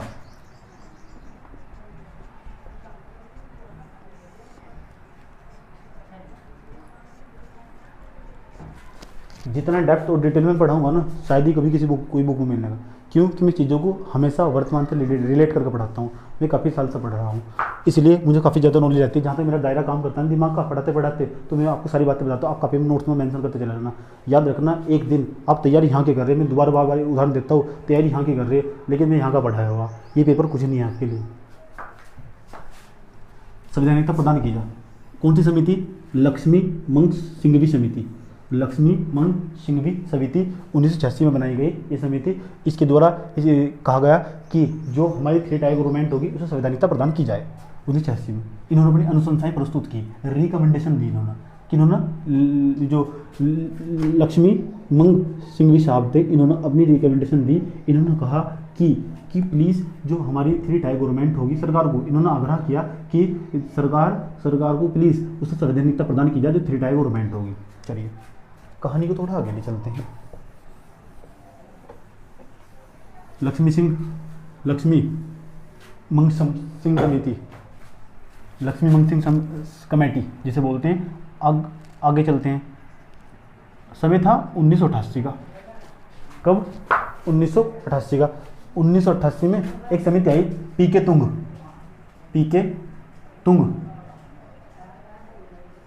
कमेटी। 1988 में पीके तुंग कमेटी, इन्होंने भी संवैधानिकता प्रदान करने की बात की गई। तो बाद में क्या हुआ? 1988 का समय, लेकिन अभी भी संवैधानिकता प्रदान नहीं की गई। कहानी थोड़ा आगे ले चलते हैं। आपको पता होगा 1991 का समय, जब मैं आपको इकोनॉमिक्स पढ़ाऊंगा, मैंने बताया मैं पॉलिटिकल का टीचर है ही नहीं, लेकिन मैं पॉलिटिकल कुछ पढ़ने का है ही नहीं। पॉलिटिकल एक व्यवहारिक चीज़ है, ये नियम कानून है, ये आपको पता होना बहुत ज़्यादा ज़रूरी है। एक इंसान जागरूक होना जरूरी है। मैं जागरूक हूँ, आपको जागरूक कर रहा हूँ, ये कोई सब्जेक्ट थोड़ा ही है, समझिए। आप चाहे तो एमए कर सकते हैं, बीए कर रहे हो तो आप एमए कर लेना, पॉलिटिकल साइंस से सब समझ में आने वाला वो आपकी। मैंने बताया जब मैं आपको पूरे 30 वीडियो पढ़ा दूंगा ना, 30 वीडियो के बाद अगर आप बारी बारी तो वीडियो देख रहे होंगे, आपकी नसों में प्रवेश कर जाएगा पूरा नियम कानून। कभी भी आप कभी किसी चीज़ से डरने वाले नहीं हैं। इंसान एक ही चीज़ से डरे, वो नॉलेज। जिसके पास नॉलेज होगी इंसान हमेशा उससे डरने वाला। इंसान 2 जगह पावरफुल हो, एक कोर्ट के अंदर, एक कोर्ट के बाहर, समझ गए। एक कोर्ट पे जो खड़ा वो वकील है, एक जो कोर्ट के बाहर खड़ा हुआ जैसे पुलिस वाला वर्दी होगा वो भी पावरफुल है। तो कोर्ट के बाहर और कोर्ट के अंदर दोनों पावरफुल दिखा देंगे आपको। क्यों? वकील से क्यों डरेंगे लोग? नॉलेज होगी उसके पास। पीके तुम कमेटी होगी। मेरा लेक्चर पूरा का पूरा भावनाओं तो भरा हुआ होगा। आप घर बैठे बैठे साइड में रख कर देखते चले जाओ, एक बार नोट्स बनाओ, उसके बाद सामने मैच करते चले जाओ, फिर देखना एग्जाम हॉल में क्या कमाल होगा। और क्या? लक्ष्मी मंग सिंह समिति और पीके तुंग समिति, ये आई 1986 में, यह 1988 में। इन दोनों की अनुशंसाओं को ध्यान में रखते हुए 1992 में जो हमारे बलवंत मेहता राय साहब की अनुशंसाएं थी, 3 टायर गवर्नमेंट थी, उन्हें संवैधानिकता प्रदान की गई। कितना समय लग गया।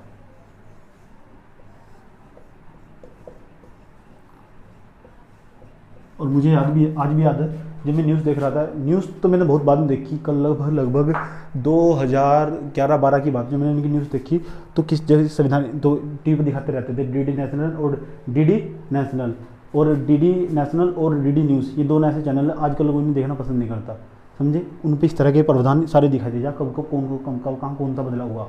इसलिए आए संडे और सैटरडे को इस तरह के जो चैनल होंगे हमेशा देखने चाहिए, ये नॉलेजफुल होते हैं। लेकिन 1991 का तो बहुत बड़ा दौर था, है नहीं। जो 1991 की पॉलिसी हुई वो तो पूरी दुनिया में फेमस है हमारे यहाँ की, है ना। रातों रात सब कुछ बदल गया था। 1992 की जो पॉलिसी, 1992 पॉलिसी पता यहाँ इस टाइम बाय FPI, पोर्टफोलियो निवेशक, जानते हैं पोर्टफोलियो निवेशक? नहीं जानते, चलो बाद में बताऊँगा पोर्टफोलियो निवेशक क्या होते हैं। जो निवेश करते हैं शेयर बाजार में निवेश करते हैं ना, जो बाहर आते निवेश करते हैं। संवैधानिकता प्रदान की गई 1992 में। कौन कौन सी कमेटी थी? आपसे सीधा प्रश्न पूछेगा। एक तो पीके तुंग कमेटी थी, एक कौन सी? LM सिंघवी कमेटी के इन दोनों की अनुशंसाओं पर संवैधानिकता प्रदान की गई 1992 में, ठीक है। 1992 में 3 टायर गवर्नमेंट को संवैधानिकता प्रदान की गई। चलिए कहानी को आगे ले चलते हैं। चलिए,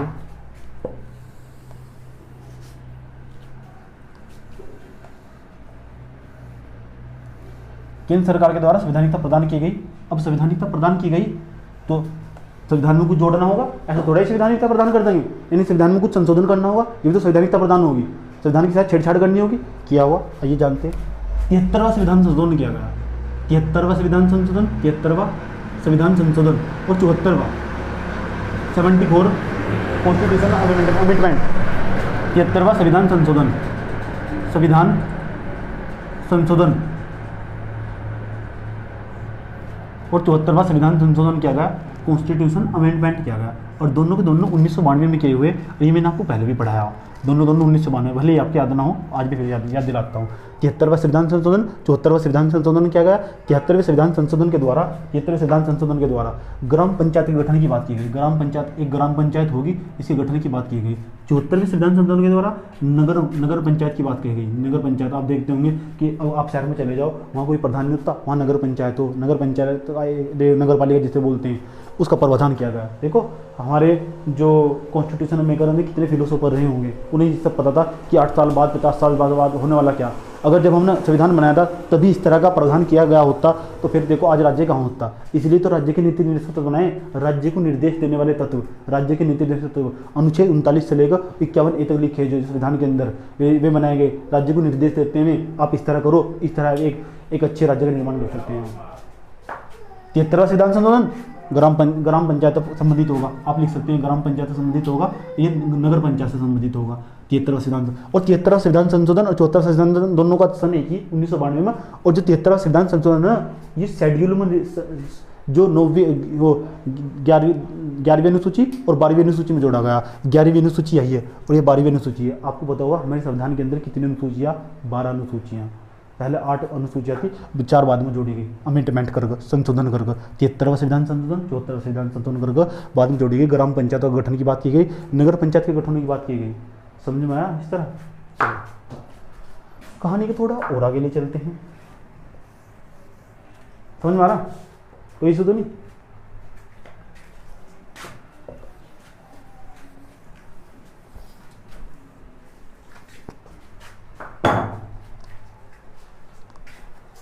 ऐसे लोग कहते हैं कि महात्मा गांधी का कोई योगदान नहीं है, महात्मा गांधी का कोई योगदान नहीं है, लेकिन महात्मा गांधी के विचार लास्ट तक पूरी जिंदगी जिंदा रहने वाले, हम लोगों के अंदर जिंदा रहने वाले। 73वां संविधान संशोधन, 74वां संविधान संशोधन देख लो, उसमें साफ साफ ग्राम पंचायतों के गठन की बात कही है और ग्राम पंचायतों के गठन की बात महात्मा गांधी करते थे। कौन कहता कि महात्मा गांधी संविधान के अंदर नहीं है? आप दिल खोल कर देखो, महात्मा गांधी आज भी संविधान के अंदर जिंदा है। याद रखना, हमेशा इंसान मर जाता है लेकिन उसका व्यवहार कभी नहीं मरता, उसके विचार हमेशा अमर होते हैं। ऐसा बी आर अम्बेडकर कहा करते थे।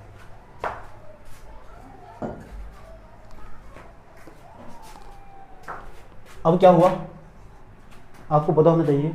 जब प्रश्न पूछा जाता पेपर में, जब बलवंत मेहता राय समिति बनाई गई तो राजस्थान ऐसा पहला राज्य था जहाँ 3 टायर गवर्नमेंट अपनाई गई, 3 टायर गवर्नमेंट अपनाई गई, त्रिस्तरीय गवर्नमेंट अपनाई गई। लेकिन सुनिए, लेकिन आपको पता होना चाहिए संवैधानिकता प्रदान करने के बाद 1992 में ऐसा कौन सा राज्य था जिन्होंने सबसे पहले 3 टायर गवर्नमेंट अपनाई? तो उस राज्य का नाम था MP, मध्य प्रदेश जिसे बोलते हैं। मध्य प्रदेश में सबसे पहले 3 टायर गवर्नमेंट का प्रावधान किया गया और 3 टायर गवर्नमेंट का प्रावधान किया गया। तो दूसरे नंबर पर आप लिख सकते हैं संवैधानिकता प्रदान करने के बाद, आप यहाँ नोट्स में मेंशन करिए, संवैधानिकता प्रदान करने के पश्चात 1992 में मध्य प्रदेश भारत का पहला ऐसा राज्य बना जिसमें 3 टायर गवर्नमेंट का प्रावधान किया गया, त्रिस्तरीय ग्राम पंचायत का गठन किया गया। आप इस तरह नोट्स में मेंशन करते हैं, समझे? इसलिए पेपर में बार बार सवाल पूछा जाता है, PCS के लिए तो बहुत महत्वपूर्ण होगा। चलिए, अच्छा, जो संविधान में संशोधन किया गया, आपको पता संविधान में संशोधन किया गया कि तो कौन से अनुच्छेद या कौन से भाग, संविधान के अंदर कितने भाग जो सुना होगा आपने? 22 भाग है नहीं, 90 भाग के साथ छेड़छाड़ की गई है, जो आपको बताया, जो जोड़ा गया ना 90 भाग के। तो आप चलिए बात करते हैं कि इसकी लोकल, ये रही आपकी लोकल गवर्नमेंट। लोकल गवर्नमेंट भी आपको 2 टाइप की दिखाई देगी, नंबर 1, नंबर 2। एक तो लोकल गवर्नमेंट आपको दिखाई देगी ग्रामीण क्षेत्र के अंदर, दूसरी दिखाई देगी शहरी छोटे शहर क्षेत्र के अंदर, जो छोटे शहर होंगे, कस्बे होंगे, उनके अंदर दिखाई देगी जो लोकल गवर्नमेंट होगी। तो यहाँ जो दिखाई देगी rural local government, urban local government, urban का मतलब शहरीकरण जो बोलते हैं। हाँ, तो rural local government, urban local government, ये जो हमारा ग्रामीण क्षेत्र होगा उसकी जो गवर्नमेंट होगी, उसकी जो गवर्नमेंट होगी। जो यहाँ आपको गवर्नमेंट दिखाई देगी, ये पता कि ये जो आपको गवर्नमेंट दिखाई देगी, ये भाग 9 को बदला गया। भाग 9 होता है ना, जो संविधान का भाग 22 भाग 9वें भाग के अंदर रूरल गवर्नमेंट का प्रावधान किया गया। ये जो आपको दिखाई देगा इधर वाला भाग, ये भाग 9A, इसमें भाग 9A में जोड़ा गया। ये प्रावधान था, इन भाग 9 में जोड़ा गया। भाग 9 के बाद ये भाग 9 के बाद ये भाग 9A जोड़ा गया इसके अंदर। चलिए, उसके बाद ये हमने आपको बताया, ये 11वीं लिस्ट होगी, 11वीं जो शेड्यूल होगी ना, 11वीं अनुसूची, ये 12वीं अनुसूची। अभी थोड़ी देर पहले बताया हमने आपको 12वीं अनुसूची, ये 11वीं अनुसूची, ये 12वीं अनुसूची। ये शहर वाला दिखा देगा ग्राम पंचायत, नगर पंचायत का गठन, ये आपको दिखाई देगा ग्राम पंचायत का गठन। इस तरह कहाँ प्रावधान हुआ, इस तरह सवाल पूछे जा सकते हैं पेपर में। आगे चलते हैं, आगे चलते हैं, चलिए कहानी आगे ले चलते हैं। यहाँ जो आपको पता होगा कि ग्राम पंचायत के अंदर जिला पंचायत होगी, BDC होंगे, आपके ग्राम प्रधान होंगे, इस तरह और क्या क्या हो सकता है, क्या क्या नहीं होना चाहिए, इस तरह कौन से अनुच्छेद में लिखा हुआ है सारी बातें। किसका चुनाव किस तरह होगा, किस तरह नहीं करना चाहिए, कौन सा चुनाव करवाता, कितने अनुच्छेदों में लिखी है बातें। तो याद रखना, अनुच्छेद आर्टिकल 243 से लेकर 243 ए आएगा, BCDEFGH इस तरह चलता रहेगा और ओ तक जाएगा, ओ तक। कुछ किताबों में क्या लिख सका क ख ग, वहाँ कन्फ्यूज हो जाओगे। तो याद रखना, पेपर दोनों लैंग्वेज में आएगा। इधर पलट कर देख लेना, इधर लिखा होगा 243 से लेकर 243 ओ तक, तो कन्फ्यूज होने की कोई आवश्यकता नहीं है। 243 से लेकर 243 ओ तक। जो 12वीं अनुसूची, उसके अंदर जो अनुच्छेद के साथ छेड़छाड़ की गई, वो कौन सा अनुच्छेद था, 243 P से लेकर, ओ के बाद P आ जाएगा, P से लेकर 243 चलना अनुच्छेद है, 243 ZG। ये ZG क्या होगा, जब आप चलेंगे ना PQRST, जेड के बाद आ जाएगा ABCD, इस तरह। तो ZG फिर G तक आ गई, इस तरह चला हुआ। इतने अनुच्छेदों के साथ छेड़छाड़ किया गया, तब जाकर आप ग्राम पंचायत दिखाई देती है, उसका गठन किया गया। ये जो आपको शहर के अंदर ग्राम पंचायत दिखाई दे, उसका गठन किया गया। शहर के अंदर जो नगर पंचायत दिखाई दी, उसका गठन किया गया। इतना डेप्थ में पढ़ना बहुत ज़्यादा जरूरी। पर्सन बहुत नॉर्मल पूछेगा, मैं आपको इतना डेप्थ में पढ़ाना मुझे बहुत ज़्यादा जरूरी। मैंने सब चीज़ों का इस्तेमाल किया, फिर अपनी नॉलेज भी जोड़ रखी, जो मेरे याद में जो लिखता चला गया, समझे। और वो आपको समझा रहा हूँ। और क्या चलिए, जो आपका ग्राम पंचायत होगी, ग्राम पंचायत, उसे कुछ विधायी क्षेत्राधिकार दिए गए। ये 29 विषयों पर कानून बना सकती है, 29 विषयों पर कानून बना सकती है जो ग्राम पंचायत होगी। जो हमारी नगर पंचायत होगी, वो 18 विषयों पर कानून बना सकती है, 18 विषयों पर। और आपको तो पता ही होगा, दोनों लोकल गवर्नमेंट है। और लोकल गवर्नमेंट कहाँ हो, राज्य के अंदर हो। राज्य जैसे उत्तराखंड हुआ, उत्तराखंड मध्य प्रदेश हुआ, है नहीं, यूके हुआ।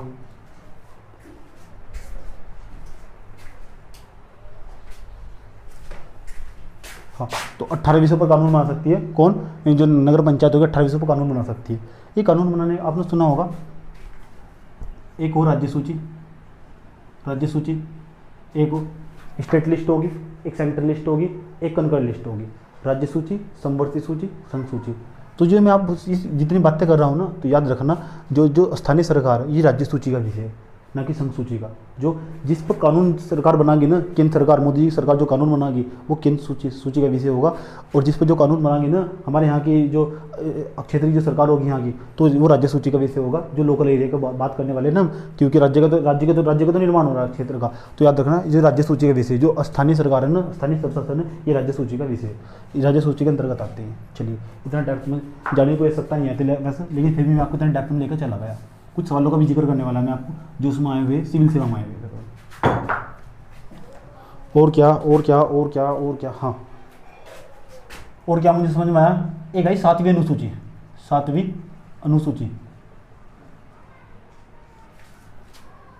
सहकारी समितियां हूँ, सहकारी सहकारी बैंक देखो आपने हमेशा गांव के पास दिखाई देंगे, कोऑपरेटिव बैंक जिसे बोलते हैं। सहकारी समितियाँ होती है, छोटी छोटी सहकारी समितियाँ होती है।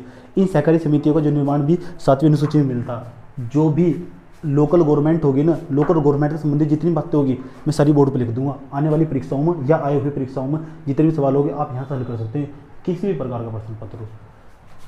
7वीं अनुसूची में सहकारी समिति,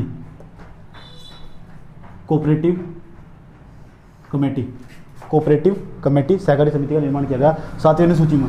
जब 7वीं सूची जोड़ी गई ना, तो ये 7वीं अनुसूची में 97वां संविधान संशोधन किया। 97वां संविधान संशोधन। अब सीधा ही पूछ लेगा 97वां संविधान संशोधन में क्या लिखा हुआ, तो याद रखना सहकारी समितियों की बात की गई। और कौन सी अनुसूची में जोड़ा गया? 7वीं अनुसूची में। छोटे छोटे प्रश्न पत्र में आया, लेकिन जो बड़ी परीक्षा उसमें इस तरह के प्रश्न पत्र नहीं आते, इस तरह नहीं आते। तो उसमें इससे भी आसान प्रश्न होगा। देखो किस तरह प्रश्न होगा, लेकिन बच्चा कन्फ्यूज हो जाए, बच्चे को दिखाई देगा, कन्फ्यूज दिखाई देगा। ऐसा मान लो, हम धारण कर ले कि ये तो हम कर ही नहीं सकते, समझिए। तो मैं आप किसी लिए हूँ? मैं केवल यहाँ आपका डर दूर करने के लिए कि आप सब कुछ कर सकते हो। Everything is possible. 97वां संविधान संशोधन किया गया। 97वां संविधान संशोधन किया गया, और वो भी ज़्यादा दिन नहीं हुए, 2011 में जब मैंने पढ़ाना स्टार्ट किया था। अच्छी तरह अस्तित्व में आया था मैं कब? सन 2011 में कॉन्स्टिट्यूशन अमेंडमेंट किया गया। तब अमेंडमेंट करके 97वां संविधान संशोधन करके 7वीं अनुसूची में सहकारी जो कोऑपरेटिव कमेटी होगी उन्हें जोड़ा गया। लोकल गवर्नमेंट से संबंधित है, क्योंकि आप देखोगे यहाँ ग्रामीणों का बैंक होता है। इस तरह कोऑपरेटिव कमेटी मतलब सहकारी समितियाँ होती है, ग्रामीणों का ही बैंक होता है। ग्रामीण कहाँ आते हैं? लोकल में आते हैं। लोकल किससे संबंधित है? लोकल गवर्नमेंट से संबंधित। चलिए और क्या आज जो आप देखते होंगे, किस तरह की आप गवर्नमेंट देखते होंगे। आप जिला पंचायत देखे होंगे, आप जिला पंचायत होंगे, डिस्ट्रिक्ट पंचायत जिसे बोलते हैं। उसके बाद आपको दिखाई देगा पंचायत समिति दिखाई देगी, आपको पंचायत कमेटी दिखाई देगी। नंबर 3 आपको दिखाई देगा ग्राम पंचायत, विलेज पंचायत दिखाई देगी आपको। उसके बाद क्या होगा, अब ना जो जिला पंचायत होगी, इन सब तीनों का जो इलेक्शन होगा, हमेशा प्रत्यक्ष रूप से होता है। अब जा प्रत्यक्ष रूप से डायरेक्ट होता है। आपने देखा होगा जिला पंचायत के वोट डालने के लिए जाते हैं तो डायरेक्ट वोट डालते हैं, इस पर वोट डाल दी। आप देखोगे पंचायत समिति का ये मतलब हो, बीडीसी की वोट डालने जाते हैं ना, जो बीडीसी के मेंबर हो उनकी वोट डालने के लिए जाते हैं तो डायरेक्ट डालते हैं, और जो ग्राम प्रधान हो उसकी वोट डायरेक्ट डालते हैं। लेकिन बलवंत मेहता राय समिति में ऐसा नहीं आता, तो कुछ छोटे छोटे प्रावधान करके ऐसा जोड़ा गया। हमने बताया हमारा संविधान इतना भारी भरकम संविधान है, हम आज भी इस पर शोध कर रहे हैं और आज भी इसे समझ नहीं पाए, और इसे समझने में और जैसे जैसे समय बीतता है ना, ये और खूबसूरत होता चला जाएगा। इस तरह बनाया गया है। अब आप अंदाज़ा लगाओ हमारे संविधान निर्माता कितने फिलोसोफर रहे होंगे। ऐसे महापुरुषों को ऐसे महापुरुषों सती नमन करना चाहिए, समझे। लेकिन भेदभाव देखो, 1990 में भारत रत्न दिया गया, समझे। 1990 में भारत रत्न दिया गया, कितनी मेहनत करी हुई है उन लोगों ने बनाने खातर, कैसे स्टेट का निर्माण करके चले गए।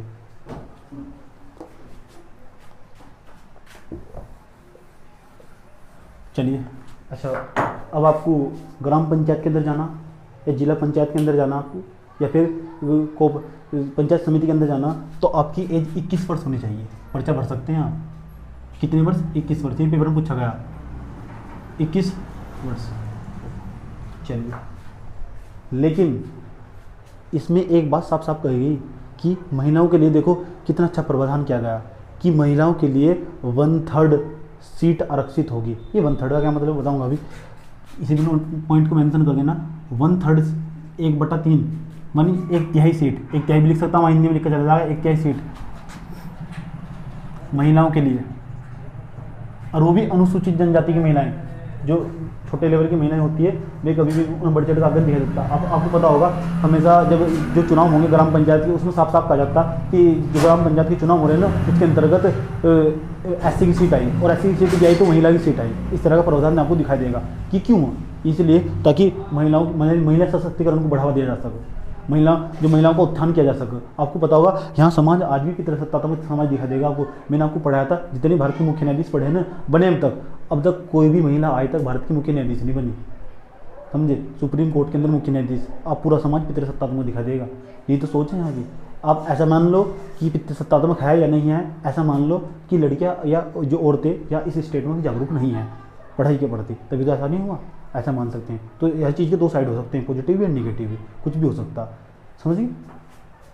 यहाँ आज भी जागरूकता की कमी है, लोग क्या करते हैं, जो लड़कियां औरतें होती हैं वो सुनो दूर दूर पहले तो ये सीखा जाता है कि एक काम करो, तुम इस तरह पढ़ो बस, थोड़ा बहुत कोई बात नहीं, इसके बाद तो तुम्हारी शादी होनी, इस तरह उनके दिमाग में स्टार्ट कर दिया जाता है कि एक तो मैं अपने आसपास के जितने भी लोग हैं उन्हें देख देख कर सीखते रहते हैं, इस तरह बोलते हैं, इस तरह बच्चे को जिस तरह का उच्चारण करवाया जाएगा ना, हिंदी में पढ़ाया था वो ऐसा ही बोलेगा, बोल बेटे पापा, वो बोलेगा पापा, बोल बेटे मम्मी, बोल मम्मी, उसे बोलो शुरू में बोल बेटे यूपीएससी, वो बोलेगा यूपीएससी। हम आज भी, मैं भी और आप भी मेरे साथ पढ़ रहे हैं, जब इस वीडियो को देखने के पश्चात आप हट चुके होंगे तो आपके माइंड का पूरा विकास हो चुका होगा, आपको खुद भी नहीं पता होगा, आपका माइंड इतना तो इतना बड़ा हो चुका होगा।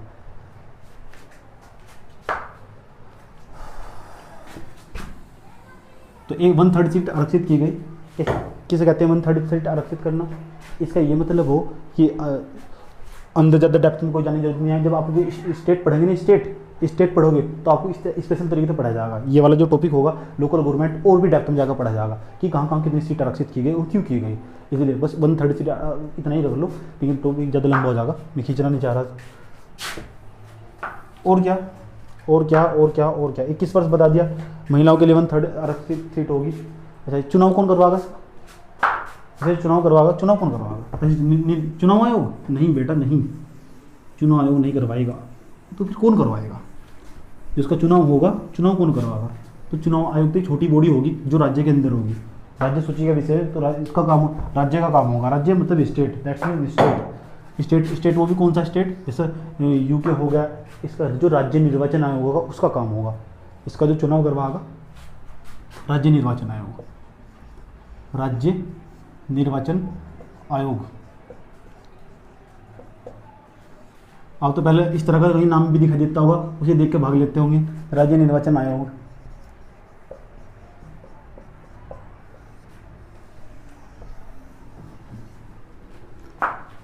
समझ में आया इस तरह? और क्या, ये हमारा लोकल गवर्नमेंट टॉपिक था, आज पूरी तरह समाप्त हुआ।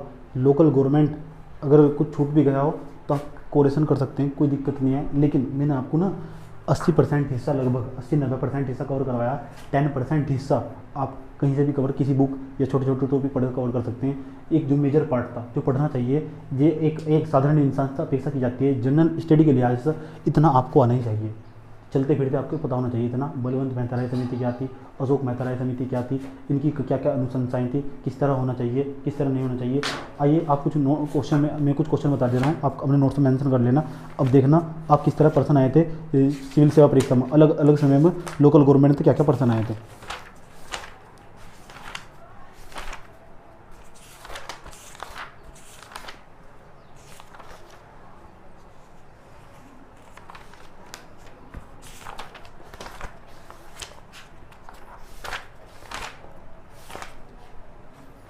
पहला प्रश्न, आप इसका उत्तर बताना मुझे, मैं उत्तर नहीं बताऊंगा, आप इसका उत्तर बताना।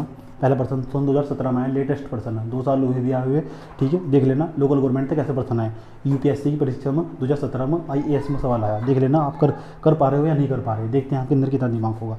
पहला प्रश्न ये रहा आपके सामने, पहला प्रश्न, स्थानीय स्वशासन की सर्वोच्चतम व्याख्या की जा सकती है। स्थानीय स्वशासन की सर्वोच्चतम व्याख्या की जा सकती है कि यह एक प्रयोग है, 4 ऑप्शन दे रहा हूँ, बताना कि आप स्थानीय स्वशासन कैसे सुनिश्चित कर सकते हैं, इनमें तो कौन सा काम करना होगा आपको। पहला ऑप्शन, संघवाद को बढ़ावा देना होगा, क्या मैंने ऐसा कोई जिक्र किया क्या? नंबर 2, लोकतांत्रिक विकेंद्रीकृत करना होगा, नंबर 3, प्रशासकीय प्रयोजन करना होगा, नंबर 4, प्रत्यक्ष लोकतंत्र को बढ़ावा देना होगा। अब आपको बताना क्या करना होगा।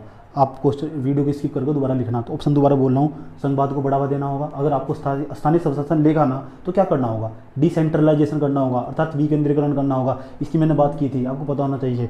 नंबर ए, संघवाद को बढ़ावा देना, नंबर बी, लोकतांत्रिक विकेंद्रीकृत करना होगा, नंबर सी, प्रशासकीय प्रयोजन करना होगा, नंबर डी, प्रत्यक्ष लोकतंत्र को बढ़ावा देना होगा। आपको बताना होगा क्या। सन 2016 का प्रश्न, आइए सन 2016 का प्रश्न ये रहा आपके सामने, सन 2016 का प्रश्न यूपीएससी आईएएस की परीक्षा का, ठीक है, पॉलिटिकल का। चलिए, किसी भी निम्नलिखित कथनों पर विचार कीजिए, कंसिडर द फॉलोइंग स्टेटमेंट। निम्नलिखित कथनों पर विचार कीजिए, किसी भी व्यक्ति के लिए पंचायत का सदस्य बनने के लिए न्यूनतम आयु 25 वर्ष होनी चाहिए। आपको बताना ये बात सही है गलत है, 25 वर्ष होनी चाहिए, 21 वर्ष होनी चाहिए, आप बताओ। आप कहोगे गलत है। जी हाँ, आप सही हो। सेकंड पॉइंट, पंचायत के संपूर्ण भंग होने के पश्चात पुनर्गठित पंचायत केवल अपशिष्ट समय के लिए ही जारी रहती है। आपको बताना है। तो ऑप्शन जब एक गलत होगा तो दूसरा तो सही होगा ही, एक गलत होगा तो दूसरा सही होगा ही। आप नीचे लगा सकते हैं इस तरह, कन्फ्यूज करने के लिए दे जाते हैं प्रश्न ये। और क्या 2015 में इस तरह का ही प्रश्न, बिल्कुल सेम हूबहू प्रश्न। पंचायती राज व्यवस्था 2015 का प्रश्न, पंचायती राज व्यवस्था का मूल उद्देश्य क्या सुनिश्चित करना है? पंचायती राज व्यवस्था का मूल उद्देश्य क्या सुनिश्चित करना है? नंबर एक अभी आपको पढ़ा है पंचायती राज व्यवस्था। नंबर 1 विकास में जन भागीदारी, जो विकास होगा उसमें जन भागीदारी। आपको बताना है ये बात सही है गलत है। जब विकास करना होगा तो उसके लिए जन भागीदारी होनी चाहिए या नहीं होनी चाहिए? आप कहोगे हाँ होनी चाहिए। नंबर 2 राजनीतिक जवाबदेही का तो मैंने जिक्र भी नहीं किया। उसके बाद नंबर C लोकतांत्रिक विकेंद्रीकरण, तो आप कहोगे हाँ ये होना चाहिए। नंबर 4 वित्तीय आयोग, इसका तो जिक्र भी नहीं हुआ कहीं, तो इसका आंसर होना चाहिए पहला और तीसरा। चलिए कहानी को थोड़ा आगे ले चलते हैं।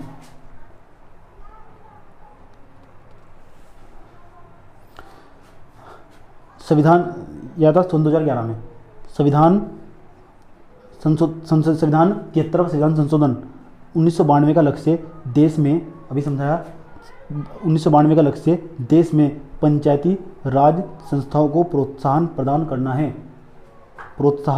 करना है। निम्नलिखित में से किस चीज़ों की व्यवस्था करता है? नंबर एक जिला योजना समितियों का गठन करने की। आपको बताना है ये सही है गलत। जिला योजना समितियों का गठन करने की। नंबर 2 राज्य निर्वाचन आयोग द्वारा सभी पंचायतों का चुनाव करवाने की। ये बताया मैंने आपको, राज्य निर्वाचन आयोग द्वारा सभी पंचायतों का चुनाव कराने की। नंबर 3 राज्य वित्तीय आयोग की स्थापना करने की। आपको बताना कौन सा आंसर इसका सही होगा। ये इस तरह के प्रश्न पेपर में आए थे लोकल गवर्नमेंट से, यूपीएससी सिविल सेवा के अंदर। यहाँ आज मैंने जो आपको पॉलिटिकल पढ़ाया, मैं पूरा पॉलिटिकल समाप्त कर चुका हूँ। अब जो पॉलिटिकल स्टार्ट होगा हिस्ट्री के बाद, वो बिल्कुल स्टार्टिंग से होगा। आप कभी भी इस वीडियो देखेंगे, पूरा एक प्लेलिस्ट आपको दिखा देगी यूट्यूब के अंदर। अब तक 17 वीडियो जा चुके हैं।